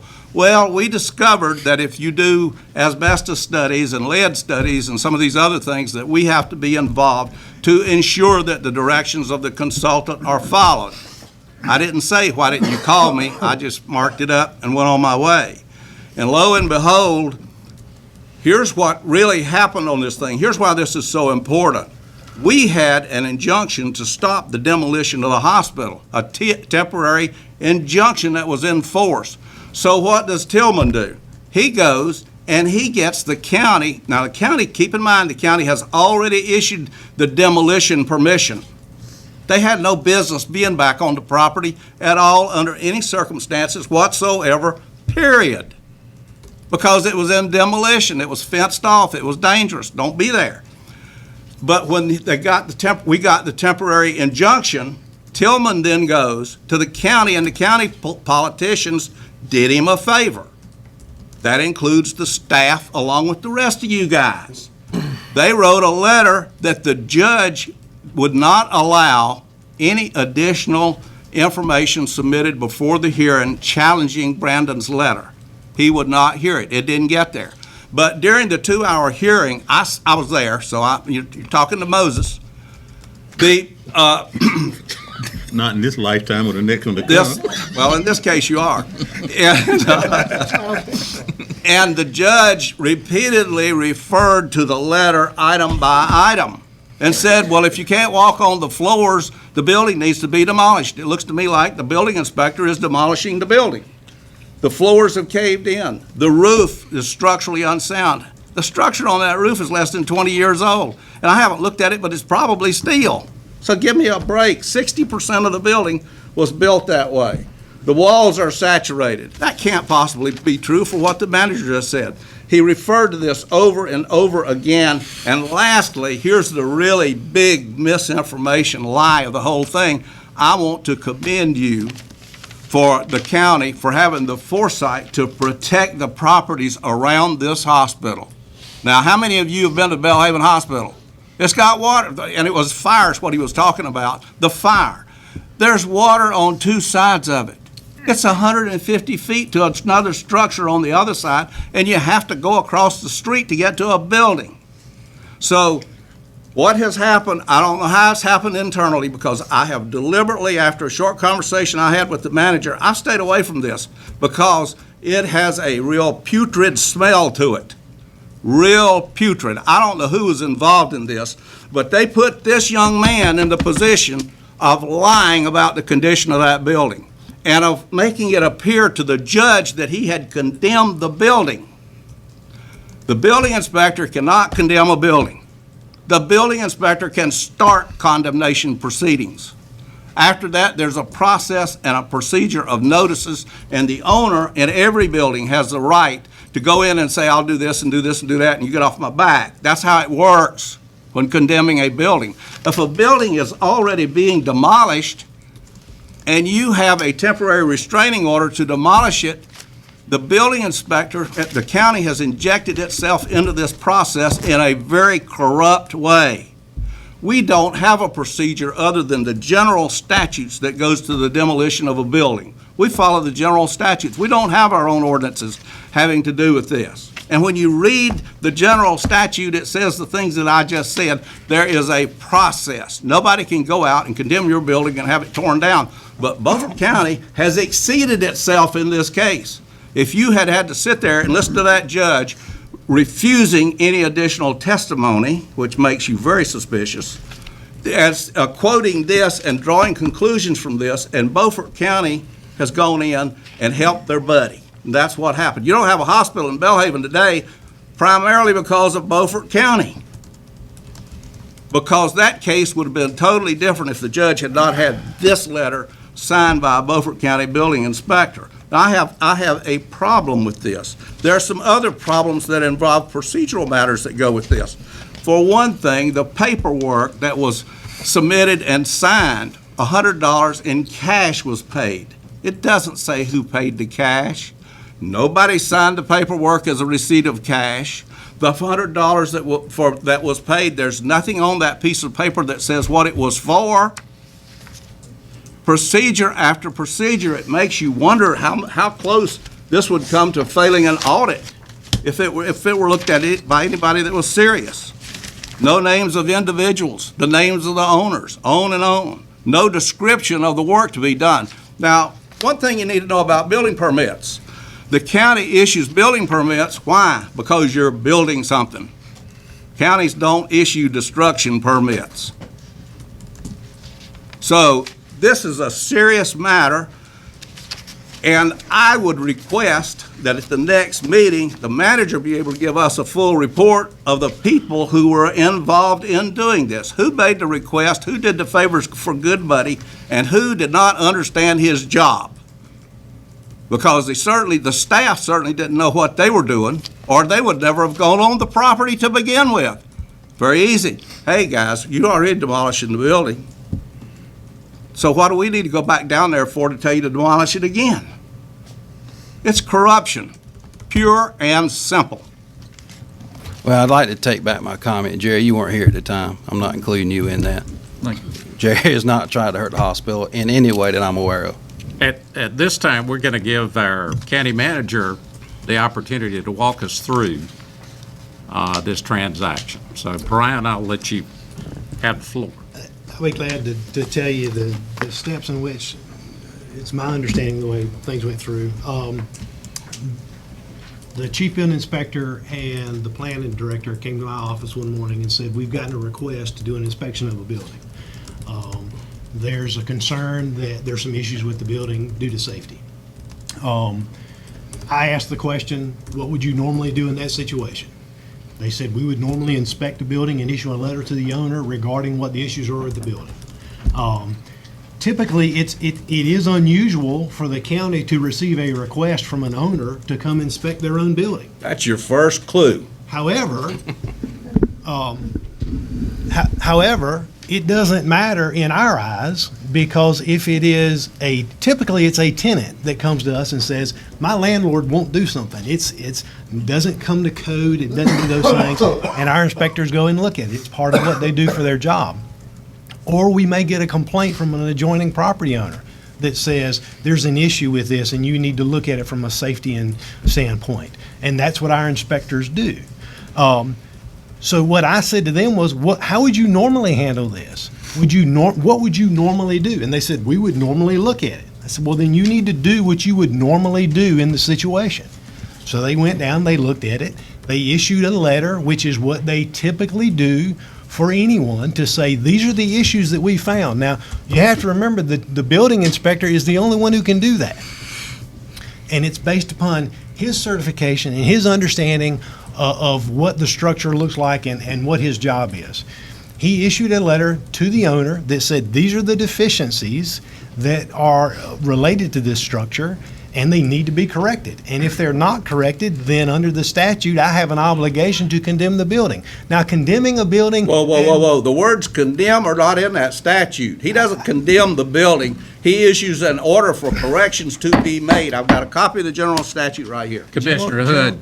General Statute 153A-366, unsafe buildings condemned. The inspector shall condemn as unsafe each building that appears to him to be essentially dangerous to life because of a liability to fire, bad conditions of walls, overloaded floors, defective construction, decay, unsafe wiring, or heating system, inadequate means of egress, or other causes, and he shall affix a notice of the dangerous character of the building to a conspicuous place on his exterior wall. Did he put that notice up? He did not. And the reason he did not do that is because we were made aware of a restraining order, and what we said was, we don't want to infringe upon that, so don't take any action. Oh, my. Don't take any action to put that on the building and let that be status quo. So what we did was the building inspector did his job. No, he didn't. Well, If he didn't put the notice on the building, he should have retracted the letter. his letter was to the owner. And you have a copy of the letter in here. Oh, yeah, The I've got a letter copy was of to the the letter. owner to say, these are the deficiencies in the building. You need to fix those deficiencies in the building, or I've got to condemn that structure. But the owner It took the doesn't letter and mean- sent it to the judge and admitted it as evidence in a lawsuit. But and the county's just sitting here dumber than dirt. The building inspector did his job that he's required by law to do. And what we said was, you do what you would normally do. It's not our position for us to go in and make a judgment to say, wait a minute, who owns that or who doesn't own that or who has influence over this. Our folks have to do their job without that influence. They have to do what they would normally do. And we had a long discussion about that. What would you normally do in a situation? And the comment was, we would normally go and inspect. We would send a letter to the owner telling the owner what the deficiencies were and instructing the owner they needed to correct those deficiencies before they could do anything with But the it's a structure. grossly unreliable and unethical and untrue letter. It's when you say the floors are decayed and unsafe to walk on, you're implying that you've got about 35 or 40,000 square feet of floors that are in bad shape, and that is not true. Any commissioner got a question or a comment? I got a comment. Go ahead, Commissioner. I took a tour down there about 6 months ago, walked through the whole hospital, and there was holes in the floors. There's part of in the kitchen area where the floor is actually collapsed. The ceiling tiles are out.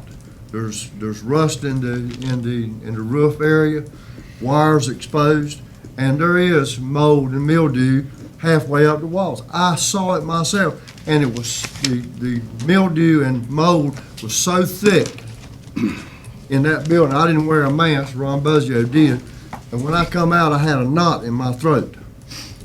Why were you guys down there? Y'all got a special trip, right? I was asked by the LLC to go down and take a view of it. If that's any of your business. It is some of No, my it's business. not. You're a commissioner and I'm a commissioner. It is my business. Well, Gentlemen. That's right. They didn't want honest people down there. They wanted people they could manipulate. Okay. Commissioner Buzzio. Yes, thank you, Mr. Chairman. First, I want to say one thing about what you said, Brian. Is not too long ago in California, a warehouse burned down. There were a number of people were killed in that warehouse. And prior to that, there were a number of complaints made to the city or town, and they never inspected the place, and this was over a number of years. And so now the question is, and some of the material I've read, is that there's a lot of liability being thrown around, not only against the owner of the building, but against the town for the failure to inspect. So one thing I want to say, and then I got a couple of things I'd like to say, Mr. Chairman.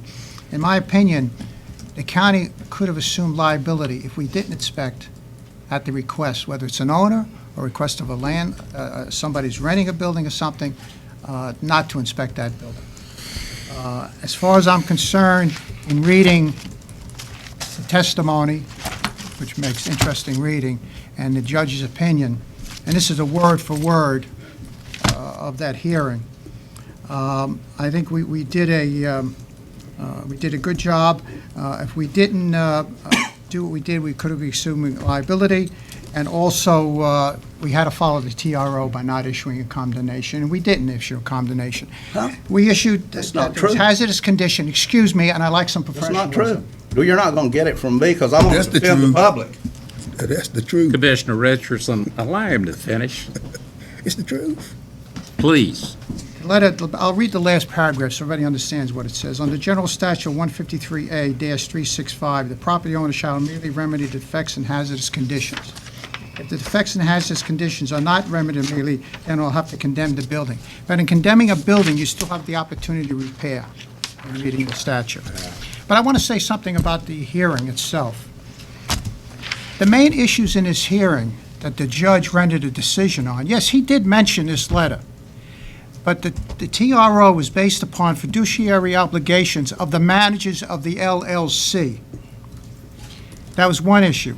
The other issue was the failure, he kept talking in the testimony about the lack of funding. For 2.5 years, they tried to raise funding, and they couldn't raise it. So those are two main issues in here. But the main issue that he rendered his opinion on was the fiduciary obligation of the 4 managers. And you know what the judge said? That they were a model, they did everything they were supposed to do, and all LLC should follow that model throughout the country. That's what the judge said. And if you doubt my word, I would suggest that you read the 70-something pages of this and see what the judge had to say on the thing. So, Mr. Chairman, as far as I'm concerned, the county did what they were supposed to do. These allegations of wrongdoing by the county are unprofessional, and there's no foundation for it. Thank you. I'd like to make a comment if I could. We're going to let the commissioners, if anyone else wants to say anything. Well, I just want to say, to Brian and the attorney, I appreciate y'all not calling me since you called all the other 6 of us. I really do appreciate you not calling me. That is just as far from the truth as I have ever heard. Neither one of you have called and said one thing to me about Bellhaven Hospital. So, I mean, so as falsely accusing you guys of calling us commissioners, that's just as unethical as what we're alleging of. And so I really do appreciate y'all for not calling me. Commissioner Langley? Yeah, and I simply want to say, from the outset, my whole thought plan has been this. I said in the beginning, I was not going to vote to loan Bellhaven any money for a hospital. And when I voted against that, I had absolutely nothing else to do with that hospital. If they could keep that hospital open, fine and dandy. But beyond that, as far as all this other propaganda out here, I don't know anything about it. Mr. Chairman, Yes, sir. I have one more thing I want to say. Mr. Buzzio has distorted the truth. The truth is when the judge was admonishing the LLC as being a model for everyone else to go by, he based it on a lie. The lie is that he stated just prior to this that the LLC had the magnificent foresight to have a study done to see whether a hospital could survive in Bellhaven or not. The LLC never had the first study done about anything. The town spent $30,000 for the first study. The town had 2 subsequent studies done, and all of those studies said that a hospital was viable with good management in Bellhaven. The judge was in a hurry. If you read my article, which is in the Beaufort Observer, he already had his mind made up before he got there, and he distorted the record himself and then issued a judgment based upon his own lie. Adam? Okay. 1 minute. Okay, first off, the judge said things that were absolutely not true, and there will be articles coming out showing the truth next to what he said. He was a McCrory appointee, and he was absolutely fixed. There's no doubt about it. And if you know the truth and read that transcript, you can see it. And that man will probably never get elected for a judge again in his life once we get done with pointing out the lies that he told on the bench. He told lies on the bench. So anyway, I'd like to also say, Gary was right, Commissioner Brennan was right. There was a kitchen area where the floors fell in. Did you hear that? The kitchen area is where the floors fell in. Not the whole hospital, the kitchen area. There were some ceiling tiles missing. That's right, that's where the leaks were. There were a few leaks. So by his testimony, it tells you that this letter was wrong and what the condition of the building was. Mold and mildew, we got it everywhere. Everywhere in Beaufort County. Anywhere near the water, you got mold and mildew, and you can clean it up. This was not a normal situation, Mr. County Manager. This was a situation that affected about 15,000 people's emergency care and life-saving. And you got right in the middle of it. You say you didn't want to affect the TRO, you got right in the middle of it on purpose. You're finished. Thank you We're for going to your time. take a break.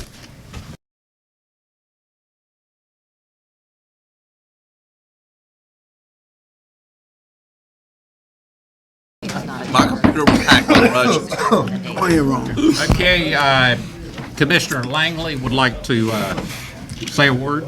Yeah. I just want to say to you, Mr. Manager, I don't have a problem with your integrity, and if I did, I would call for a closed session and we'd run you out of here, but I don't have any problems, any doubts that you are above board and you did what you thought was best, and I just wanted to say that openly and in front of everybody. Okay, we're down to item number 3, the proposed budget calendar and draft plan and retreat agenda. Brian? Thank you, Mr. Chair, members of the board. You have before you a proposed budget calendar for the 17-18 fiscal year. Also, we've attached a draft planning retreat agenda.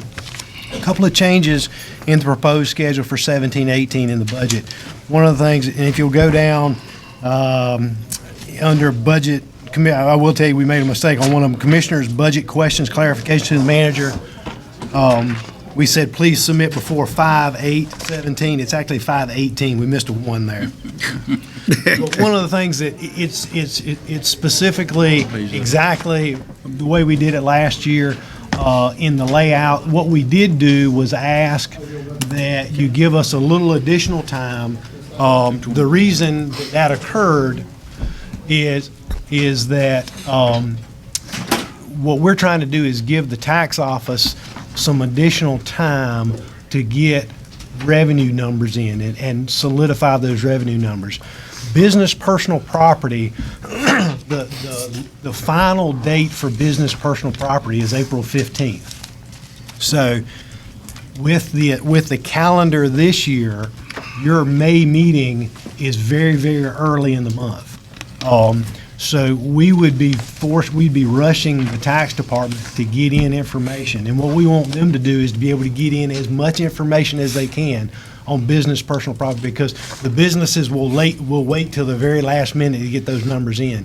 And then we have to cut it off at some time and make a best guess estimate on what those revenue numbers are going to be. So that's where you see where we've asked you to allow us to hold a special meeting on May 15th to present the budget to you. That gives the tax office a couple more weeks to get in those additional business personal property listings that come in at the very last minute.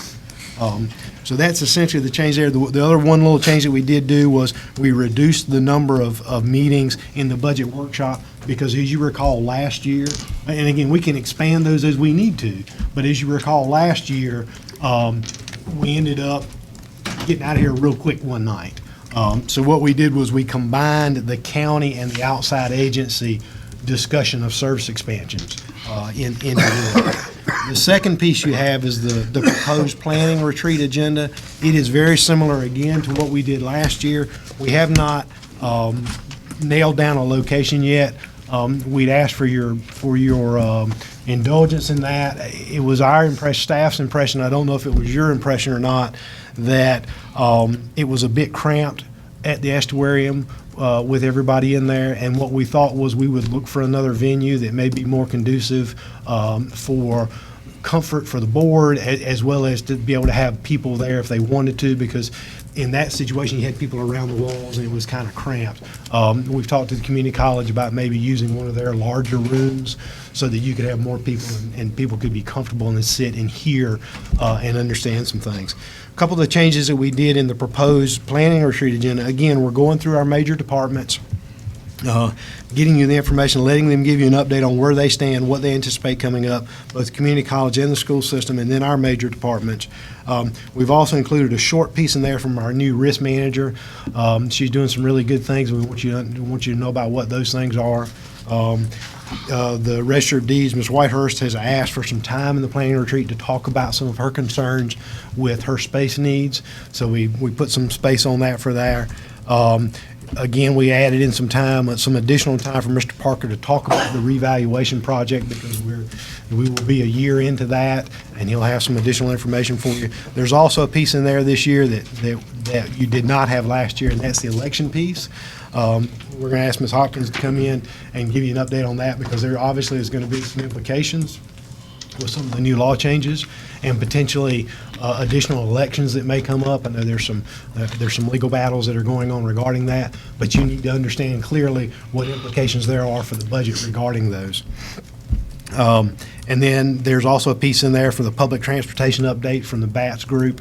They did a short presentation. We've had some meetings with them about their concerns about the ability to continue to provide those services. And so we want them to be able to lay that out a little bit more for you.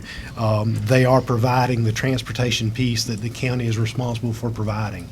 And then also, there's some additional information from the human resources that we didn't do last year. As you're aware, the board approved a personnel policy update and also a pay and classification study. And we should have those by then and want you to be able to have some conversations about that. And let Ms. Creasman give you an update on that. The last piece of that is the board has mentioned that they would like to do some strategic planning. Obviously, you can't do that in 45 minutes that I've put it on there for, because that's a multi-day process that you need to go through, and you need to go through it with somebody besides staff. You need to, in my opinion, you need to bring somebody in who does that for a living, who can walk the board through that process. And it takes, if you'll look at what the community college has done, if you'll look at what the school system has done, it takes several days of concerted work and focus. So what I would like to do is have someone come in and talk to you maybe a little bit about that process, whether it's someone from the School of Government or whether it's someone who does that as a contractor, to talk about that process and for y'all to figure out, is that where you want to go? Obviously, we can't do it at this time, but then set aside some time later, in the upcoming months, to sit down and talk about that and really go through it and do that process the way it should be. So we'll certainly take any comments you have and adjust as needed, but this was the draft that we wanted to present to you. Any additional comments? One question. So are you saying then that for the planning session, that 4 o'clock session, you're going to have somebody come in?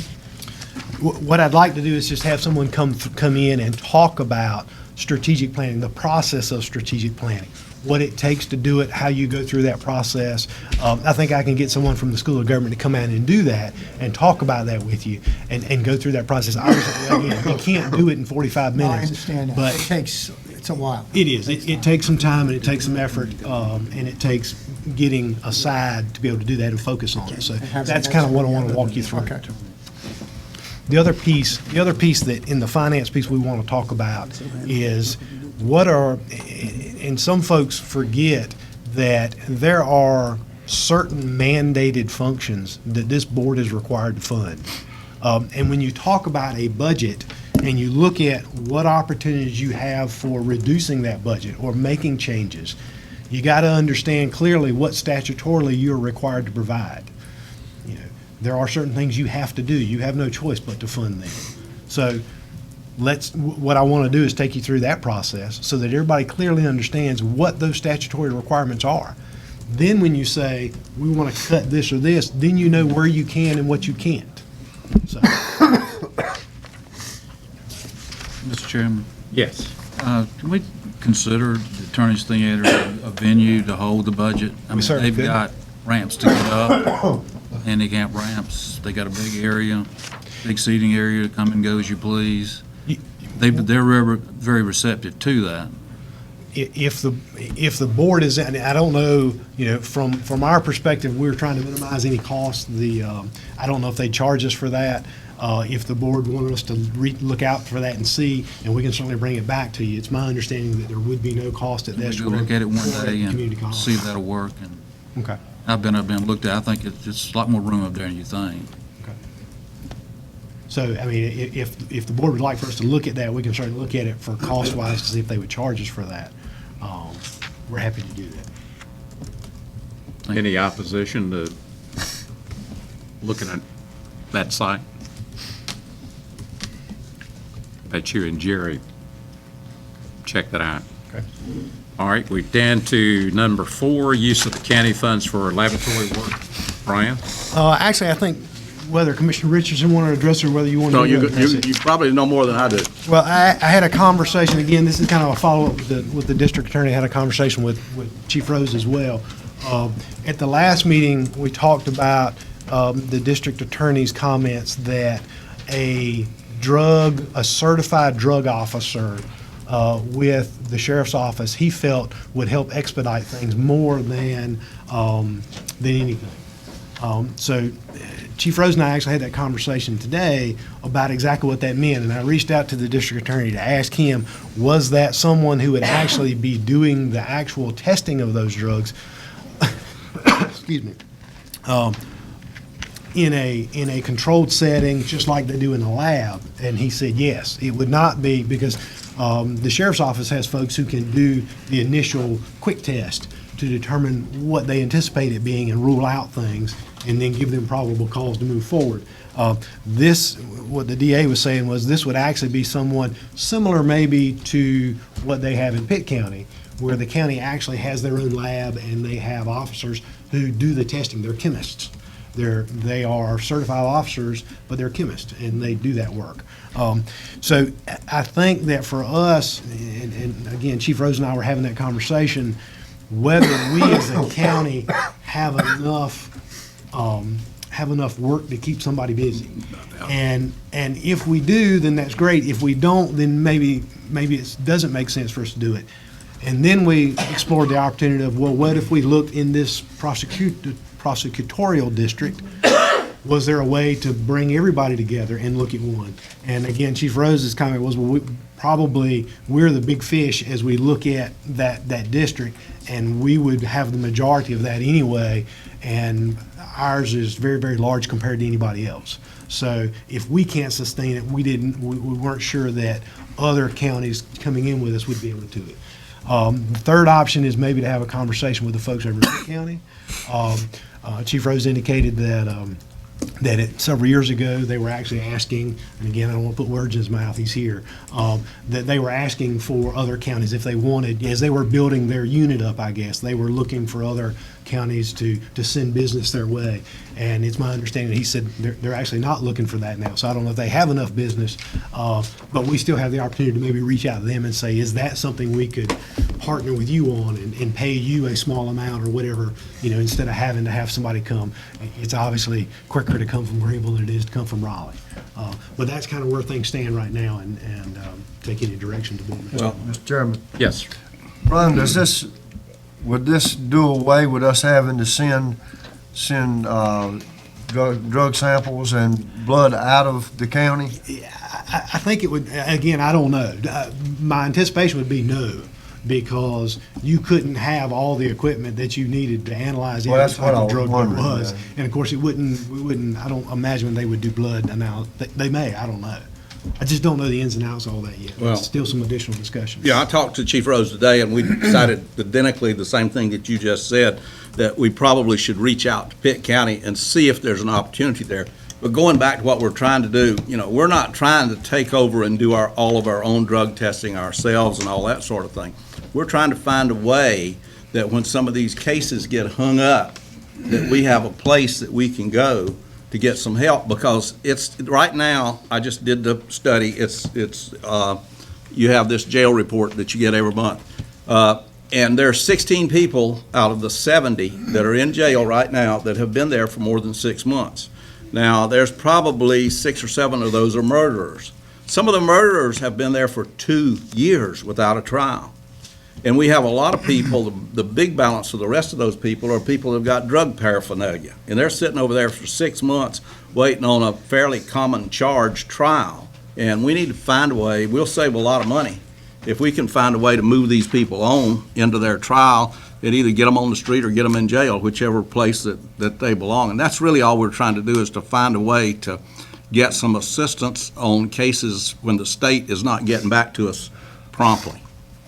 And I support, reaching out to Pitt County to see if there's an opportunity there. Mr. Chairman, Yes. something I talked to the DA about a couple of years ago that we maybe can look at next week when we go to Raleigh, is part of the problem we've got, and Mr. Francisco can probably comment on this too, is that we bring on new laws, but we don't take any off the books. So you've got people sitting in jail, and we keep piling laws on. So if you bring on a new law, you should take off 2 laws. And that's what's happened to a lot of these. There's so many laws on the book now. And I think we're going to be, and they're asking, what do you recommend? And I think that's something we need to talk to them about. what can we do about removing some of these old antiquated laws off the books they're being hidden behind and taking up time? Just a thought. And probably, Mr. Chairman, Yes. like Mr. Richards just stated, it's 6 or 7 of them sitting down there in jail because of drug paraphernalia charges.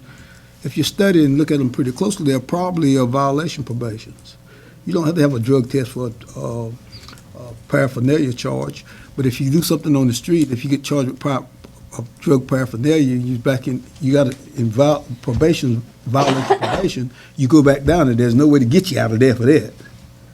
So that's one of the things you might see if you look deep enough. Yeah, I think you're right, because the summary numbers that we came up with, I think that the DA and the sheriff came up with last month, were that we would probably have 7 cases at any one time, 6 or 7 cases at any one time. That's not very many cases, so we're just talking about a way that we can shorten on a few cases, because if a guy's been in there for 6 months and you have 6 of them and you can get rid of them, that's 36 months of jail time at $50 a day. You're talking about a lot of money, and you're also talking about being able to maybe, this is a poor way to say it, but let's say do better enforcement on what's already out there, because I'm sure there's a lot of cases that policemen don't bother to arrest because it's just only going to crowd the jail. So it would do a lot for law enforcement if we could accelerate this. Plus the prisoners, you don't deserve to have to sit in jail for 6 months to get a trial. I mean, there's a problem there. Any other comments? If not, we'll move into items for decision. The first one is a request for waiver of interest on tax payment. Mr. Floyd Brooks. I appreciate y'all having the time to hear my case. I appreciate you taking the time. I've been paying my taxes in Beaufort County for a long time. I got a lot of property I pay my taxes on. I asked y'all to take a look at this stuff here on his taxes. I'm talking year 2014. I've been paying the current taxes on the property. I bought the property first of the year on 14, and when I went up there to pay the taxes on 15, I paid them in full. I asked them what I owed, I paid them, and when I went up there on 16 to pay them, what happened, I won't get the notice for the 14 taxes. And if I got the notice, I would have paid it. All I'm asking y'all to help me on the interest and fees. I paid the taxes on the original taxes of 14. If I knew about it, I would have paid it. I didn't ever. It kept on sending the bill to the current person who used to own the house. I'm asking y'all to help me with the fees and the interest. Am I correct? Is the amount of money $344.98? Yes, sir. And then $5 in the fees? Yes, sir. Okay. Now the taxes has been the original taxes. I went up there and paid them in full. Right. And like I always have every year, all my properties. I've never been, if I owe it, I'm gonna pay it. If I knew I owed it, I would pay it, and I wouldn't have no interest or no fees.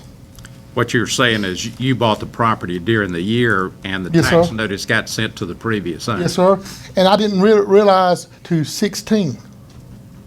It went on up to year 16 this year. And I had the properties. I've been paying the taxes and didn't know about my past taxes on the property because I didn't never get a notice. When we went out there to pay the taxes, we weren't told. It was showing up delinquent under the previous owner? Yes, sir. Is that correct, Mr. Parker? Yes. Okay. Any, He bought it in January the 10th of 14. of 14? So the property owner excuse me, Go ahead. so the property owner the person that he purchased the property from should have paid that taxes because by December the 31st, is that what you're saying? The 14, January 1, 14 was a lady, and normally she would have paid the bill, but I'm sure this was prorated because he owned it he owned 10 days of it for 14. He bought it in 14, she only owned 10 days of it in 14. So he should have become the tax owner as of 15, but in the deed, it mentions that he would be responsible for the 2014 taxes. He did not get a bill. I'm sure it went to the lady. We don't have to send bills out. We came in, I think, the next year or two, when the new system moved over, we now send tax bills to both people. So I think Mr. Brooks realized he did own that piece of property, so it most of, Yeah, I'm not complaining about not owning the property. I didn't ever get a bill. I didn't realize I owed the taxes to the 16th this year. And I would have paid it. If I got a bill, I would have paid it. And I wouldn't have no interest or no fees on under the bill. That's what I'm, You got lost in the transition between the two systems. yes, sir. And I've already paid the taxes on the property up to this year. I'm not denying that. I'm just denying, if I knew I owed the money, I would have paid it. And I wouldn't have no interest or no fees because I would have paid it in full, like I've done all of it. Mr. Parker, I don't know what the law on this is, but can we as a governing body waive that type of interest?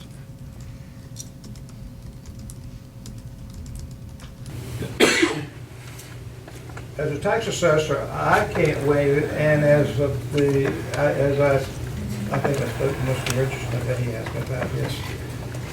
I think it's, the law probably states that you do not have that right. But as I told him, what you do, and if you want to do that, I don't have anything to do with it, but I'm just giving you, if you remove it and someone files a civil case on it, that you remove taxes from this property, you can be liable to pay those taxes back if someone brings it up. That's my. Let me ask. Yes. Bobby, haven't we made adjustments in the past for clerical errors? You have made them for clerical errors. I don't really think there's nothing clerical about this one. We don't have to send tax bills out. Because tax bills are something that if we had to send them out, it would be, everybody would say, I didn't get my tax bill, so we'd be year-round. But you have this situation with every property that transfers in Beaufort County during the year. So, I don't have anybody else complaining to me about this. So I'm sure those adjustments are made for clerical errors, possibly without anybody really knowing about it. So he got caught in the transition. I was told they were switching computers. That might have been probably a reason why. And still, if I owed the bill, I would have paid it, like I've done it in the past on all my property. Did an attorney close the real Yes, sir. estate transaction? Yes, sir. Was it not explained in the transaction that the taxes were prorated? I'm not complaining about the taxes or owing. I paid the taxes. You're just complaining because you never got a bill. Right. Never knew it. I owed it for the interest. I went down on 15 to pay the property taxes, and I paid it in full. I asked the lady, "Can we pay our property taxes like I do every year?" I go down there every year and pay them all in full. Now, Mr. Brooks, maybe I'm misunderstanding it. Did you just not pay that 14 bill in the last week or so? Yes, sir. Yes, sir. I found out I owed it, and I paid it. I'm not denying I didn't owe it. When I found out I owed it, I paid it. Mr. Chairman. Yes. Brian, can you add anything to this discussion? A little bit. I had a conversation with Mr. Parker, and for what I understand from the statutes, the Machinery Act, and I had a conversation this afternoon with Chris McLaughlin, who's with the School of Government, who's their tax guy. And actually, I pulled up one of his old blogs that talks about this. And then I had a conversation with him this afternoon. He actually contradicted himself. So here's the example that he writes, and it says, Sam moves to Virginia but still owns property in North Carolina. The tax office continues to mail Sam's bill to his old NC address. The bills never reach Sam. When Sam finally learns of the outstanding tax bills 3 years later, he demands the taxes be waived because of a mailing error. Now, here's Mr. McLaughlin's read on that. And he says that the error by the tax office delayed the bills from reaching Sam, but it didn't impose the underlying taxes nor render them invalid. General Statute 105-394 states that immaterial irregularities is the tax process, does not invalidate an otherwise valid tax. So it is a valid tax. And under GS 105-348, Sam is charged with notice of his taxes even though he never receives a bill. So the statutes say you are on notice that you have taxes owed. Now, again, I've said this to people. The Machinery Act is written very lopsided. It was written by the General Assembly to collect taxes, and it is written very, very lopsided. And what it essentially says is, we don't have to send you a bill. You're on notice that you owe the taxes. And even if we do something wrong, it's called the immaterial irregularity statute. They can say, I'm sorry, you still knew you owed the taxes. He continues to write, Sam has a slight, so it says, Sam is charged with the notice even though he never received a bill, so he owes the taxes. His next comment is, Sam has a slightly stronger argument for a release of the interest on those taxes, but I think that too is a loser. Now, when I talked to Chris about it this afternoon, he said, if the board feels there is a mechanism, as Commissioner Richardson said, under the clerical error statute that allows you to waive something if there is a clerical error. Now, the issue with clerical error is you're kind of out there on your own, because it says a clerical error is more difficult to define. It's clear that the error must be made by the government, not by the taxpayer, and the statute requires that the tax be imposed through clerical error, and only the government can impose a tax. Beyond that, the issue gets murky. The only appellate case to examine clerical error is Ammons versus Wake County, and that was in '97. And it concluded that a clerical error must be one that produces an unintended result and is apparent on the face of the document, such as a transcription mistake. So if you transcribe something wrong. Now, again, Chris seemed to try to lend some weight this afternoon to say, if your board feels that they can pigeonhole that into a clerical error and they want to stand on that and are willing to stand on that, then I think you're okay. However, and he pointed me right back to what one of the commissioners has said, that, and here's the last comment in his article, tax officials and governing bodies who think these refund provisions are too restrictive should remember it's more than just the county finances that should be in line if they're too generous with their tax refunds. GS 105-380 makes the governing board members personally liable for refunds or releases that violate the Machinery Act. So if you do something that violates the Machinery Act, then you are personally responsible for that. That's right. So, again, we kind of went in this circle. And his comment was, in one piece, no, you probably can't. But this afternoon, he tended to indicate if your board felt that, you could put that in a clerical error situation. And if you had done that previously and had some history on that, that maybe you could. But that's for this board to decide, because you are the governing body who is charged with that. Mr. Chairman. Yes, Mr. Mr. Parker, how many errors like this have we had? Well, I really don't consider this an error. We've done what we've done. Well, it got to be an error. He did not get his tax bill. So there's got to be error there somewhere. I know that it got lost in transition, but still, he should been, somebody should have found his new address, is what I'm saying. I mean, he's got property all over Beaufort County. I've known him all his life. Well, yeah, I see that. I think it says somewhere in the Machinery Act that you own property. We have a tax office that you could come down to the tax office and look at it. Yes, you own this property. Yes, there is a bill on it. You have to the January the 5th to take care of this bill in 15, and it should have been taken care of. Now, that's. Okay, when I went in there on the 15th, year 15, when I paid my 15 taxes, why didn't they tell me I owed the 14? Why won't the money pushed to the back? I'm gonna turn this. I'm asking you that. And then when I paid the 16, it had the same thing. It was under the previous owner's name. So if we pulled up Mr. Brooks's name and all his information and everything he provided us, we could only give him the information he presents us with. You know, I wouldn't know that there's a transaction done because it should go to land records through their process, come into our system, and then come over to Mr. Parker's system. I would have no knowledge of that unless the taxpayer presented that to me. You know, if the taxpayer presents it, then I can go pull it up, hopefully find something to tie it to it, which means I have to send people over to pull a deed or get the information to see the transaction. But in this particular case, when we did provide him 15, we provided him for everything that Mr. Brooks owned. We had no idea that this piece of property was there until I actually sent a debt set-off letter out to the previous owner. You know, in the general statutes, it does ask, or we put it in the language of our notices, that the previous owner please forward it to the new owner.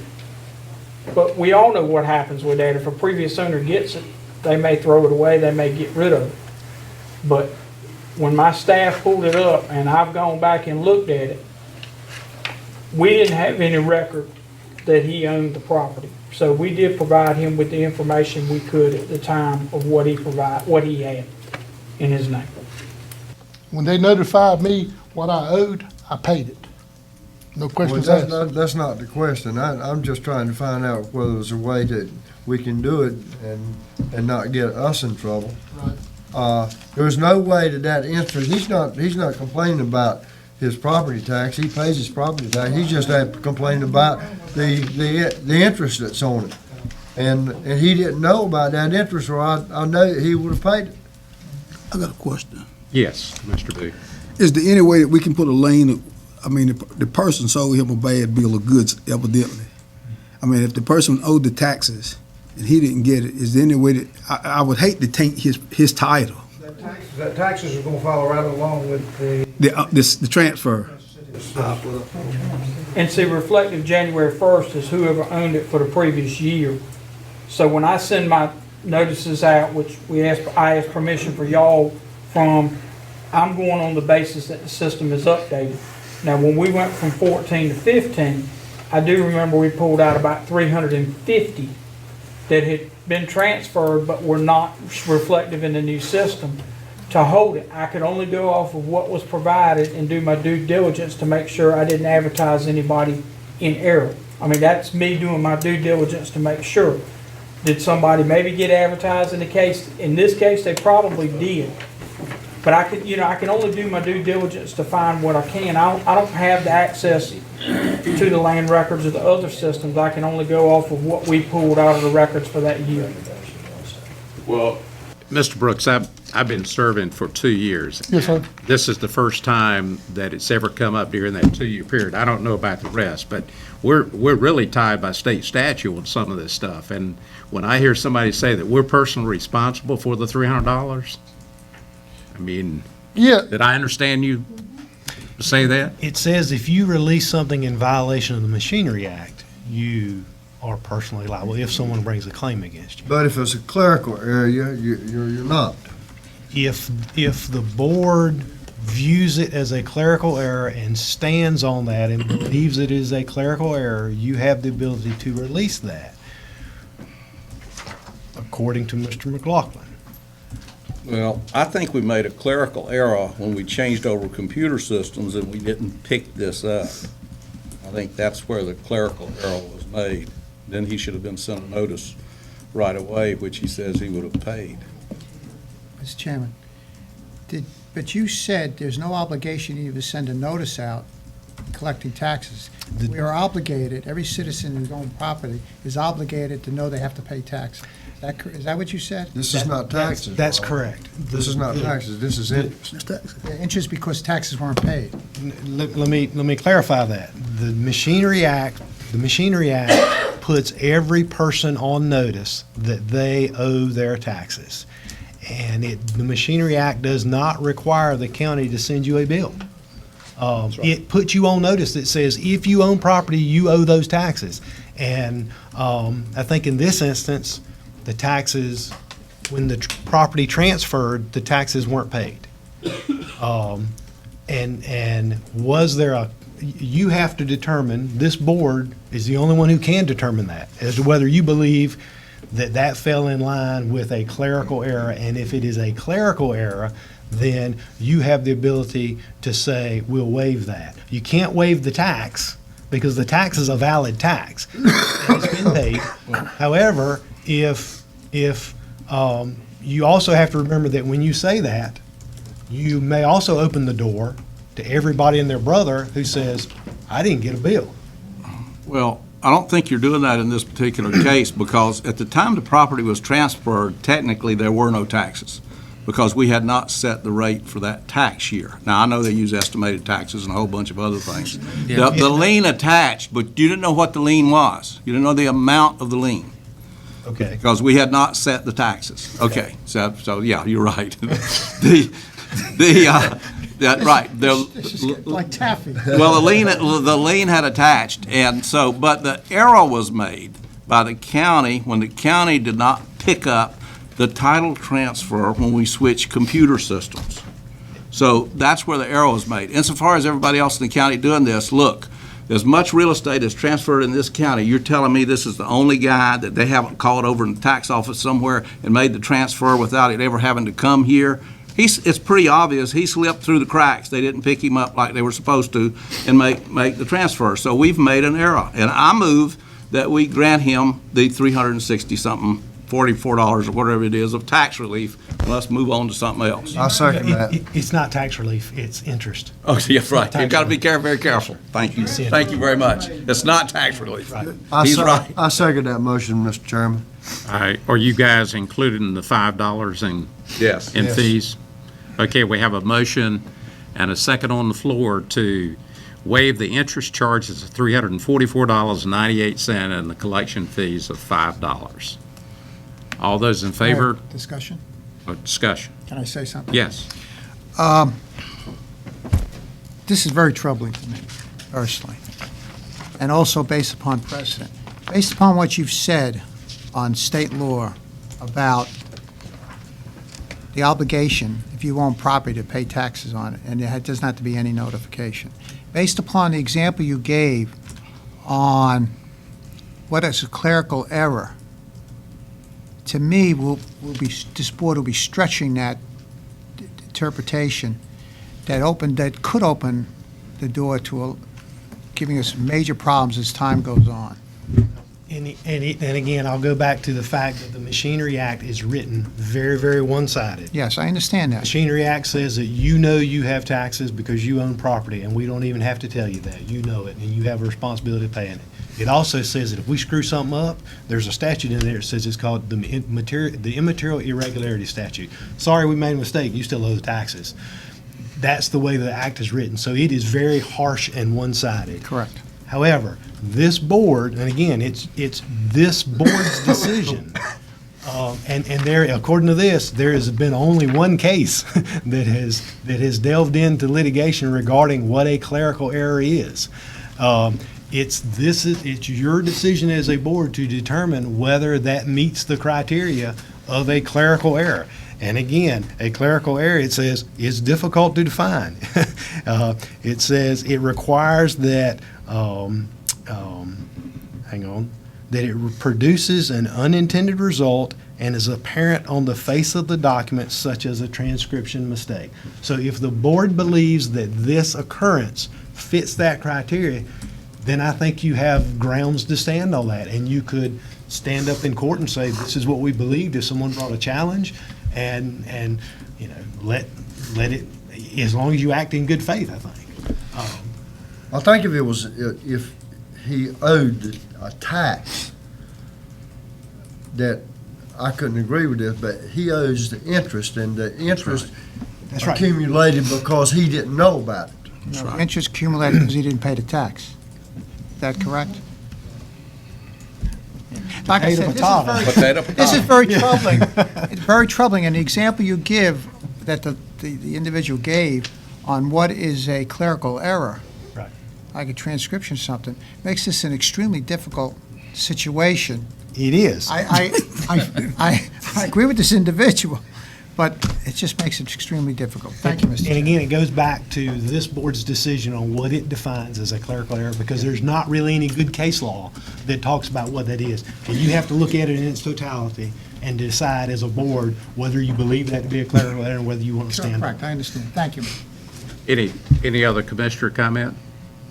Okay. All those in favor of the motion, raise your right hand. 2. All those opposed to the motion, raise your right hand.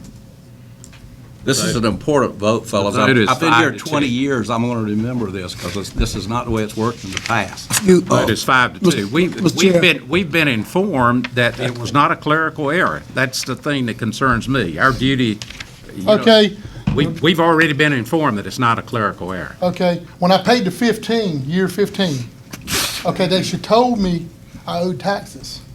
Why didn't they take the 15 and switch it over to the 14? Pushed it back. You know, I'm sorry. I'm sorry. Thank you. We're going to go to the next. I got, Yes. Mr. Richardson stated that this was a critical vote. And if you look at the minutes a few years ago, this happened again. And it was, and it's in the minutes, I hope it's in the minutes, that Mr. Richardson stated that we don't even have to send you a bill.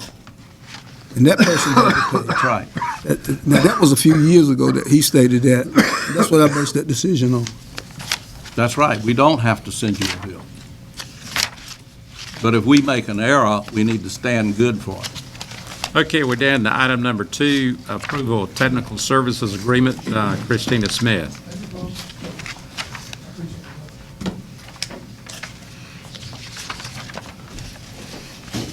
Good evening, Commissioners. If you would allow me to, I'd like to speak about item number 2 as well as item number 3.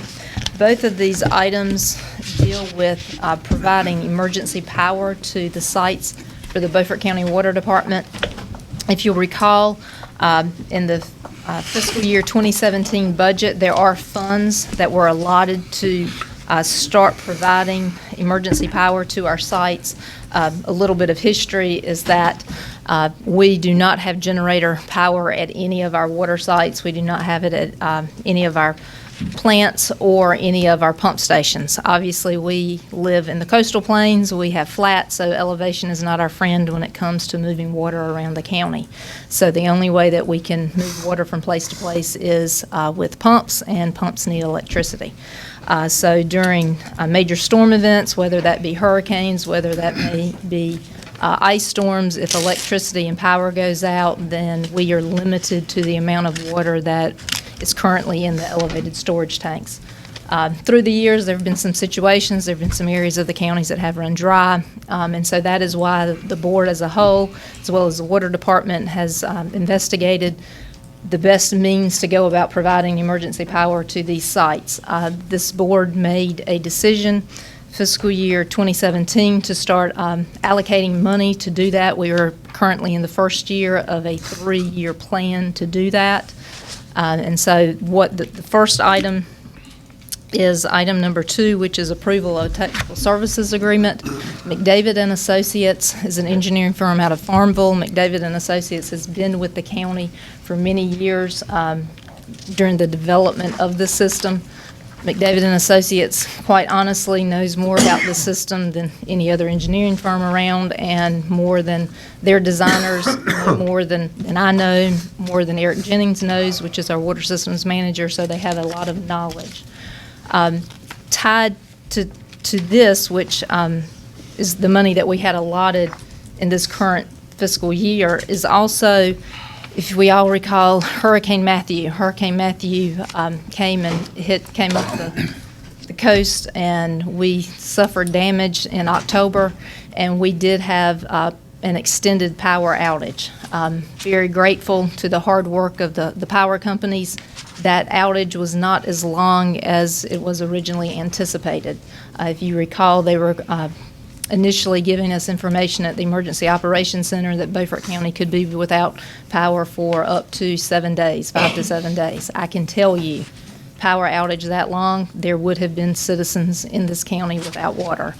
We worked diligently at the EOC, dealing with FEMA, dealing with the State Office of Emergency Management to get generators moved in because we knew it was an issue. So as soon as the storm was coming, we immediately started working on that, placing the requests through the state EOC system and putting those in. The requests were approved. However, dealing with that type of getting the equipment of the size that we needed in that amount of time is not an easy process. There were many, many hoops to jump through, and I believe we counted there would be a total of 4 inspections before the generators could actually be turned and activated. It's not as easy as it is at your house where you just take and go and plug it in go into your fuse or your breaker box and do a little wiring and suddenly everything works. When you're dealing with U.S. government generators, you're dealing with trucking companies, you're dealing with inspectors, we had to have an initial person come out to analyze what we needed. Then we had to have the trucking company show up, which, by the way, the trucks got lost on the way. Then when they came, they had to make the deliveries. The apparatuses that are required, the pigtails and that type of thing, were the wrong size. So there was a lot of things that went into it. However, thankfully, we never had to use those because the power companies worked so hard and they were able to restore normal power. But I will tell you that the citizens of Beaufort County were blessed. I believe the good Lord was looking out for us. So I didn't get a lot of sleep. County manager didn't get a lot of sleep, a lot of nervous times, a lot of nail biting. So we're trying to prevent that. FEMA has issued, there are funds that are available. And if you'll see on item number 3, Hurricane Matthew priorities, we all see in the news where there are funds that are available, and we want to make sure that Beaufort County is included in the pot when they start handing out those funds. They've established priorities. The first priority is residential mitigation. Obviously, that doesn't affect us, but the second tier after the residential, after people's homes and their primary residences, the next item that the North Carolina Department of Public Safety Emergency Management has listed are generators. And currently, what they are anticipating is that the municipalities or local governments, it would only be a 5% match, and that they would be funding 95%. So obviously, I want to put Beaufort County in the best possible scenario to be able to receive these funds. And I believe McDavid and Associates gives us that best opportunity. Again, going back to what I said earlier, they know the most about the system. They can analyze the system. They know what we need, and they can do it in a very quick manner so that we will be able to meet the application deadlines that FEMA has in place. And the reason that I've combined the two is because, again, it's an overall generator project. I believe it's in the county's best interest to use one engineering firm to do both the initial installation, or to do both the initial project, which was approved in the fiscal year budget, and then also to do the grant applications for the remainder of the sites. David and Associates is very familiar with the Department of Public Safety and Emergency Management. They do these type of applications frequently. Mr. Rich Moore is here, and he's the one who actually specializes in grant applications because that is a specialty type thing. And so I'm asking you, one, to approve the technical services agreement to do the first phase, which was approved as part of the fiscal year 2017 budget, so that no additional funds would be required. You've heard the recommendation. So moved. Got a motion by Commissioner Brent. Is there a second? I'll second. Got a second by Commissioner Langley. Any discussion? If not, all those in favor of the motion, raise your right hand. It's all yes down here. Okay. And you on. All right, all those opposed? The vote is 6-1. All right, now we're down to, on page 294, the second recommendation. This is submitting the grant 294. application. On page 294 is the second recommendation. And that's to authorize McDavid and Associates to proceed with preparing and submitting the grant application to the NC Department of Public Safety Emergency Management decision. Yes, sir. Do I have a? Mr. Chairman? Yes. Can I ask Christina a question? Yes. McDavis and Associates, they're gonna write this grant free of charge, is that correct? Yes, sir. Okay. So moved. Got a motion by Commissioner Brand. Is there a second? Second. Got a second by Commissioner Evans. Any discussion? If not, all those in favor of the motion, raise your right hand. Yes, okay. All those opposed? Vote 6-1.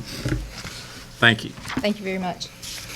All right, we're down to item number 4 for decision, Hazardous Mitigation Grant Program, Hurricane Matthew.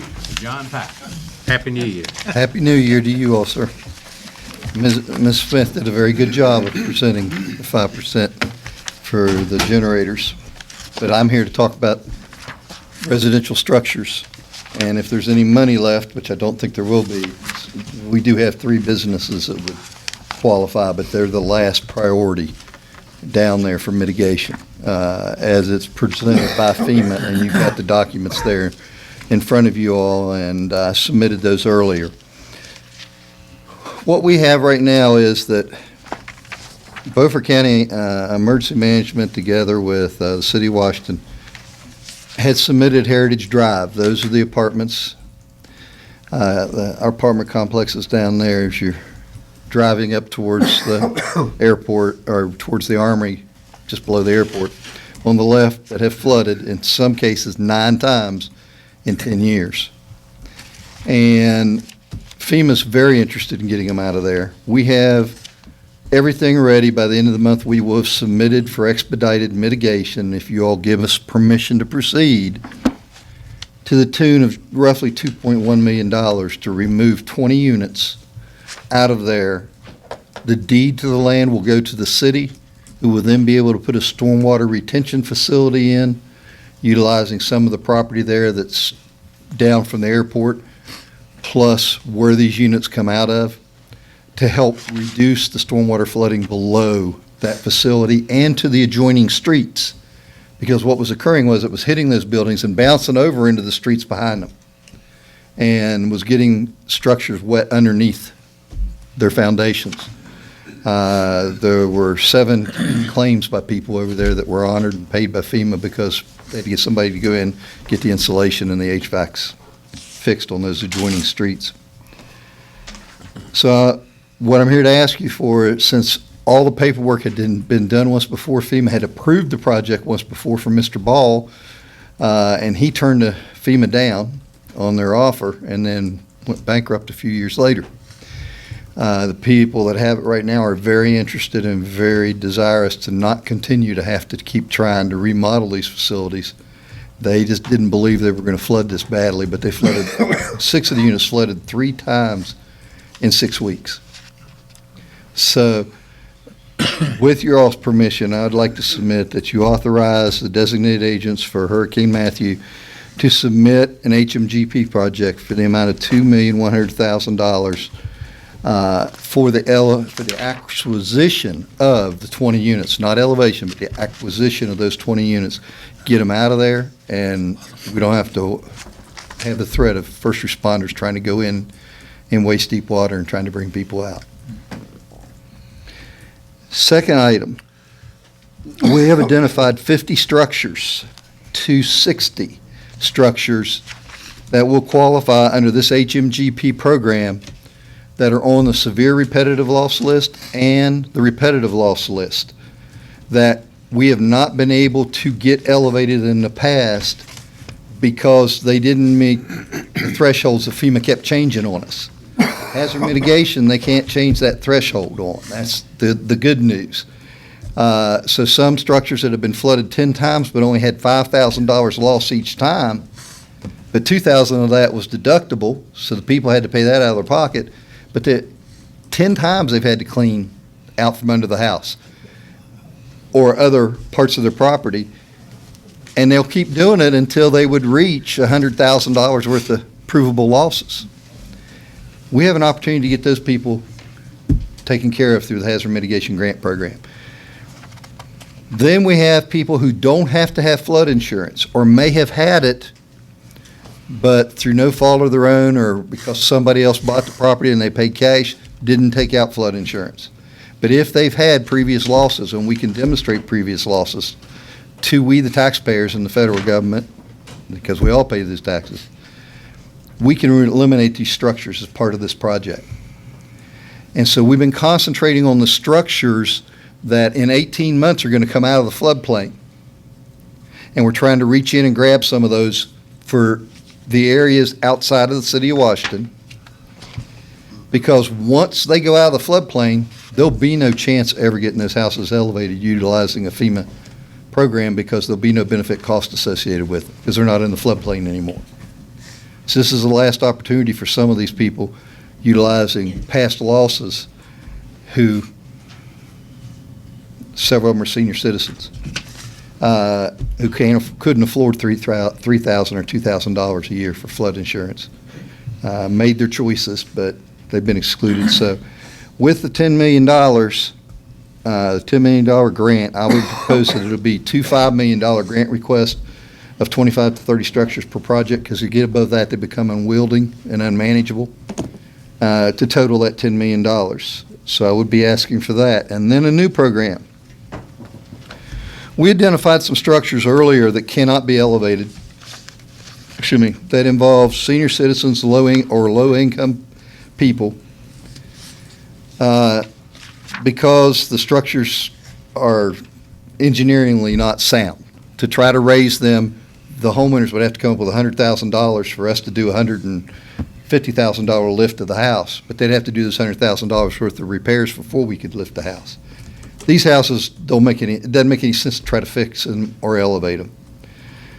A new program that FEMA introduced 2 years ago, and not new to the residents of the state of North Carolina because it was done under a different program before, would involve the demolition of the old structure, and in its place a new structure would be built, cannot exceed 1,200 square feet, but a new structure would be built for them, and this program would put 5 structures back in that are tax-paying structures. I mean, they're going to be better for taxes, they're going to be better for the people, healthier for the people, and they'll all be elevated. But they are definitively senior citizens that we would have used what was called CDBG funds that no longer exist at the present time to utilize. However, I will be up front. I talked to 2 of the other counties that have used this program over in the western part of the state. Not all the expenses that they incurred at the county level were covered for a $1 million project. I'm recommending this is an $850,000 project in Beaufort County. But I'm asking that you approve $10,000 of general revenue fund at a point, and only if FEMA approves us for the project, for the demolition and reconstruction of 5 structures, 1 in the city of Washington, 1 in the city of Belhaven, the other 3 in the unincorporated areas of Beaufort County. $10,000 be allocated to account for any fees that we may not be able to get reimbursed for. And I say that because this program is coming under HMGP, so I know once we sign a contract with them, there'll be no changes to the program, which FEMA sometimes likes to do. The initial survey of each of those properties has to be paid for before we can submit the property for contract. Not before we can submit it for review, but before we can go into contract with them. So there's those expenses, title searches, some other expenses with each structure. So I asked the other counties how much they went in the hole. One went $1,500, another went $2,000. They ever I'm that person that says, okay, I'm going to hit that $2,000. But I'm upfront about it, saying that's up there that we may have to fund that. There may not be a provision to get that back. But $10,000 to build 5 houses for 5 worthy families that are going to be paying taxes, and those houses are going to be around for a long time. We're going to get the money back very, very quickly on the taxes for those structures that we are not getting now, because each of the houses, the highest valued house is $37,000 as it's currently assessed by the county assessor. So that's a number of recommendations, but I would ask that you authorize us to do the $2.1 million project in the city of Washington at Heritage Drive and the $10 million project for the structures other than the city of Washington's unincorporated or Belhaven or Bath. This one will have structures everywhere. I mean, there's a structure here, structure there, all over the county. And then that you authorize us to apply for the $850,000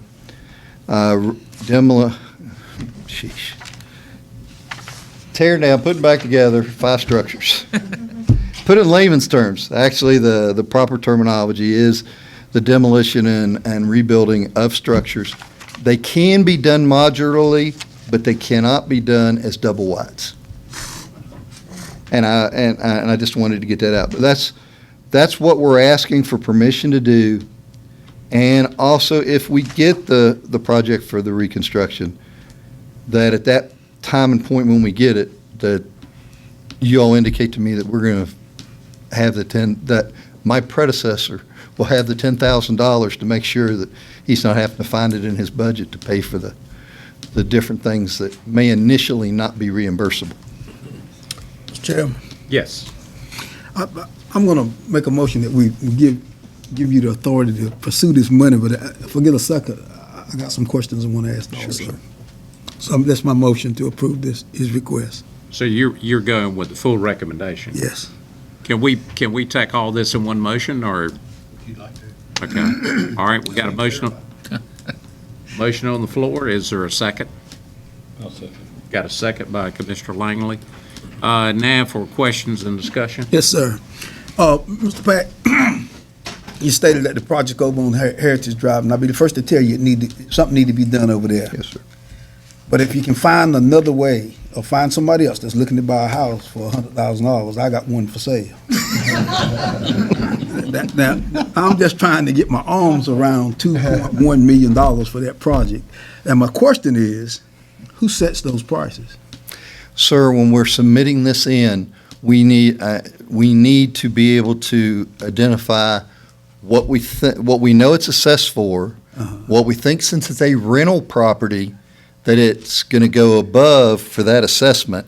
So we used a 1.5 multiplier for the assessed value when we were doing the dollars for this. We may be I hope we're over. I think we are. However, I learned a long time ago, there's no going back to the well a second time with FEMA, especially with hazard mitigation grant funds. And so FEMA's already seen these numbers. They said our numbers are fine. The only thing they made me add back was mold inspections for the first time. So I had to add back in $250 per structure for a mold inspection and then a mold abatement later. Well, if I was the owner, I'd have wrote you a check. With the mold inspection. I'd have wrote you a check. But I want it to go through the first time we put it in. That's the goal. That's all, Mr. Chairman. Mr. Chairman. Yes. Oh, I'm sorry, I'm finished. John, let me ask you a question. So this project, about $13 million? A little more than that, yes, sir. Right at that. Give or take when you're talking. Yes, sir. There was a lot of flooding during the Hurricane Matthew. Does this take care of most of the properties, like in the city of Washington and the rest of the So county? the city of Washington will be submitting their own grants. The city of Washington, I was in discussions and meetings yesterday afternoon with the city floodplain manager, and we were working on some specific areas like the actual floodways, to get the structures out of the floodways, to strategically go in and target areas like 15th Street where the houses and the kids drive through and push the water right in the front door of the houses, target the ones on 12th Street, in some cases purchase properties in order to build a stormwater containment or to provide a better flow of the water so it frees up the other structures from not having flooding on the street. Their projects will probably come in, I'm going to estimate theirs will be $20 million. And that will take care of, by no means, all the problems in the city of Washington. But it's going to hit some of the historical ones that have been a problem, that the houses didn't qualify for any other programs but these. And once again, they're going to benefit because they don't have to have flood insurance when that house is selected for the program, nor do they have to have it prior to. But it's part of a full project. Just like to one unit down at Heritage of those 20 doesn't have flood insurance. Well, we're going to leave a half of a building standing? No, sir. And FEMA has agreed. Let's go ahead and get that one out of there, too. I have another question. In here, it talks about the city of Washington, Bellhaven, and county estimated project totals of $875. So how many will these residents be in the city of Washington, Bellhaven, and the county? What's the breakdown on those? Okay, the $10 million. No, I'm talking about estimated cost of $875. Yeah. Am I reading that right? We would also Okay. seek authorization, conduct Well, 5 that, homes. of the reconstruction, I said earlier that there's one house in the city of Washington that we've been working with through other programs for 4 or 5 years. Okay. We've got one house in Bellhaven that we've been working on for 3 years, and finally the lady came out. And then there'll be 3 in unincorporated areas of the county. And we've got 5 targeted for those 3. I don't think 2 of the people, they don't want a different place. They want the same place they got there, so they're going to get to keep the same place, I have a feeling. Thank you, Mr. Chairman. I'm being blunt, but that's... Any other comments, questions? Manager, wait a second. Yeah. Mr. Chairman, just real quick, and I think John would want the board to understand that we simply don't have the capacity to handle all the projects, like for the city of Washington. They're going to manage their own projects within the city. We don't have the capacity to do that ourselves. They have the staff and they have resources to do that. And it's in their jurisdiction, which they've got to make some decisions. The city council, just like you're making decisions, the city council has to make those decisions about what they want to do because it's in their jurisdiction. John's been working with them on the Heritage Park piece because that was an immediate piece that they had been working with FEMA on. Typically, we wouldn't have been involved in that one either. That's right. So, We've done all the background work. Okay. All those in favor of the motion, raise your right hand. I think it's 7-0. Sir, I have one other item that's come up late. Stop where you're at. No, it's another form of mitigation, but it's kind of unusual. This I is had a- information. Yes, sir. I had a homeowner come in yesterday, and her surveyor called me and said that she's going to write you a letter requesting that you do an ordinance to increase to the flood of record the requirements for her to elevate structures on her properties. Because right now, 8 of the structures she has on her property are already elevated above the base flood elevation, and they have flooded 5 times. And so She better the only way she can qualify for ICC money, which is part of her flood insurance program, is if she has to raise them up to a level that they're not going to experience flooding again for a 100-year event. And it is out on VOA Road. It is Mrs. Caro, and she has flood insurance on the structures. But they're not going to let her elevate them because quite a few of the 12 she has flood insurance for, 11 are already above the BFE, but they're not above the flood of record that was established, amazingly enough. In 2011, it was higher there. It was 14 feet 7 inches. You need And upstairs. the base flood elevation is 11 foot 3 inches. She was going to be sending a letter to you all through the floodplain administrator for the county, Brandon Hayes, for Brandon to process and get over to you all with the correct and codes and this type thing. It's not unprecedented. It's happened in other counties. But this is the homeowner coming to you asking for some help. Yes, she's going to benefit from getting that ICC money, but we're going to benefit because this structure is going to be up out of the floodplain for a normal 100-year event. And I'm still waiting for a call back as to how much establishing that flood of record survey will cost and who is authorized to do it. That's a code issue with FEMA. I got to see exactly how that's going to wash out, but when it comes back to you, Brandon or I, one will explain it all, but I didn't want it to be a shock to you all before the next meeting. It is unusual for a resident to come and ask this, but she has a reason. She doesn't want to deal with this anymore either. She's getting old enough. She said, I don't want to do with this anymore. Mr. Mayo, the surveyor, called me and he said, do you have any idea what should be out there? And I said, well, I know what 2011 was, 14 feet 7 inches in her house. And he said, you got it right. He goes, that's what I think it probably should be too. But I'm thinking they'll probably have us bring somebody in from outside to do the establishment of flood of record, either USGS or one of those. But we need it done as quick as we can so she can take advantage of getting those structures up before the next hurricane season comes along and my predecessor has to deal with it. Thank you, John. Thank you, sir. Thank you all very much for the evening. All right, we're down to item number 5, Skills Center Memorandum of Understanding between Beaufort County and the Committee of 100. Mr. Marty Johnson. Yeah, good evening, everybody. The Committee 100 has asked for a small change in the MOU between themselves and you in terms of placing a phrase called, in its judgment, the committee will. This is basically talking about contributions it will make to maintenance, repair, replacement of various things within the Skills Center. They just thought at their, they just wanted to ensure that we don't go and make repairs and replacements without them first approving it. So you had already approved this MOU on July 11th, 2016. It then went to their board, who requested this change. It has gone through the Economic Development Advisory Board, and they've reviewed it and recommend that you approve this change. And so I'd request that you ask, as chairman, Frankie Waters, to be able to sign the MOU between Beaufort County Committee 100 and Beaufort County. So moved. Got a motion by Commissioner Brent. Is there a second? Second. Second by Commissioner Buzzio. Any discussion?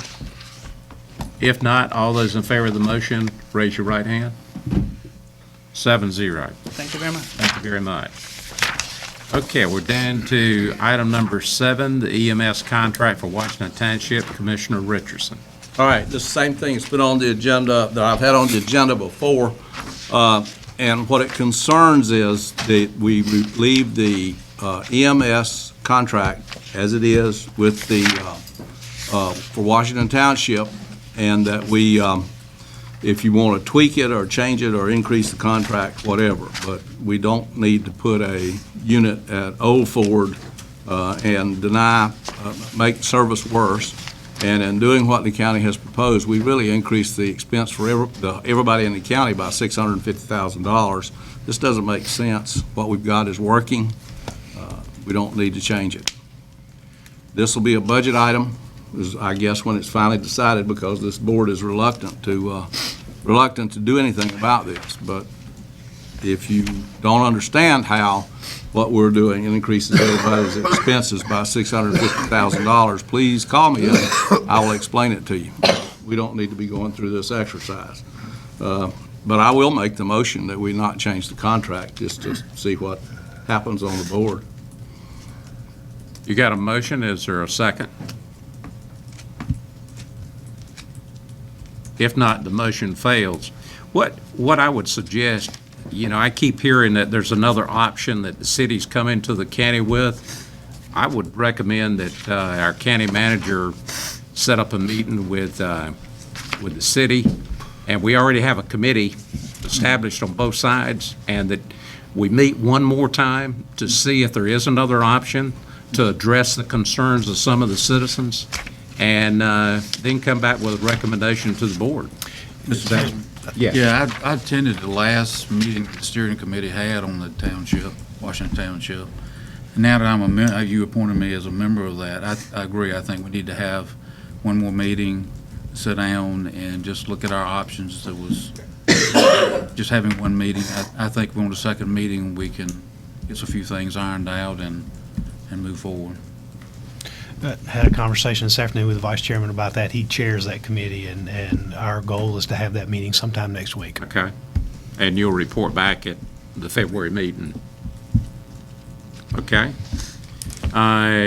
Board direction to the manager for the 2017-2018 budget. Commissioner Richardson. All right, I'll read the motion. You guys have it. It'll take me about 30 seconds or so to read it. Motion to provide zero-based budgeting methods on a minimum of $15 million of the 2017-18 Beaufort County budget, whereas continuation budgets with expansion item increases ultimately result in distorted goals and wasted spending, and whereas the last attempted zero-based budgeting on any part of the Beaufort County budget was done more than 10 years ago, and whereas zero-based budgeting consists of a process of defining services to be provided and then using budgeting tools to determine the cost to provide those services, beginning with zero funds appropriated, and whereas one indicator of inefficient spending is that taxes were increasing during this fiscal year. That tells you that we have inefficient spending. Therefore, be it resolved that the 2017-18 Beaufort County budget will be accomplished by using zero-based budgeting techniques on a minimum of $15 million of proposed expenditures. The county manager may select the departments to undergo zero-based budgeting. After commissioners define the services to be provided, this part of the budget is to be presented within the manager's proposed budget by individual line item without the aggregation of proposed cost. Now, let me say this. What we're doing is these continuation budgets, and all they do is increase costs. That's why taxes keep going up. As long as we're doing continuation budget, taxes are going to keep going up. When you do a continuation budget, you don't have the commissioners don't have the privilege of going through the entire item to see what's in there that's necessary and not necessary, and to challenge those items. We have a lot of expenses in a lot of places that are simply not necessary. A lot of it is overstaffing. So we need to get back to being able to challenge these things. Now, I'm not necessarily hung up on what I've defined as zero-based budgeting here. There's a couple of other budgeting techniques that can be used. You can use a baseline budgeting, where you simply go back and take the amount of money on any given year, like 5 years ago, whatever they spent in that department, and let the department justify any increased spending since then that they need. That's a justification. You're going through a justification process. There are other methods that Leary alluded to here, and if the board wanted to do something different than that, I would certainly support it, but we are running backwards when we do continuation budgets. They are easy to do. You just add a few bucks and everybody's happy. You give people what they want, and the commissioners really don't do that. Commissioners sit here and rubber stamp these things, and everybody thinks we've done a budget, and we haven't come anywhere close to doing the work that we need to do to represent the taxpayers of Beaufort County. So if that's a motion, but I'm willing to hear an alternative to that motion. My comment is that last year, for the first time, I felt like that we started out with a budget with the department heads heavily involved, working with the management team. And then once we got into the workshop, they came in and we had a chance to ask questions, and we were provided line item where if we disagreed with something, we could challenge and we could ask questions on it. That's the first budget. I can't speak to the other ones, but the rumor is that department heads were really not involved in the budget process up until Winley came in on an interim basis. I still think that the commissioners have a chance during the budget workshop over a 5-day period to challenge and to try to make changes in the budget.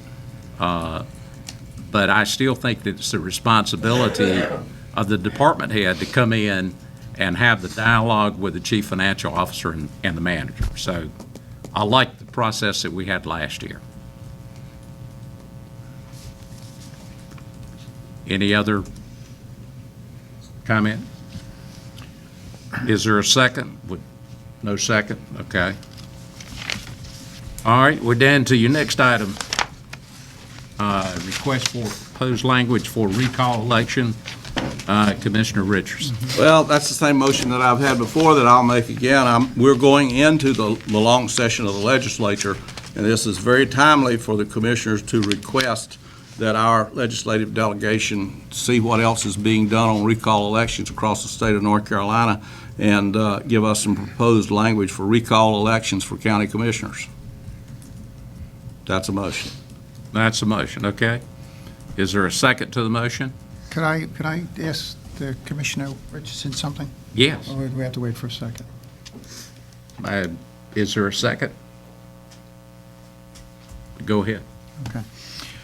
Would you consider amending your motion? Well, yeah, I might have to hear the amendment. Would you consider amending your motion to include that we ask the state to increase the number of commissioners to 9 and go to district voting?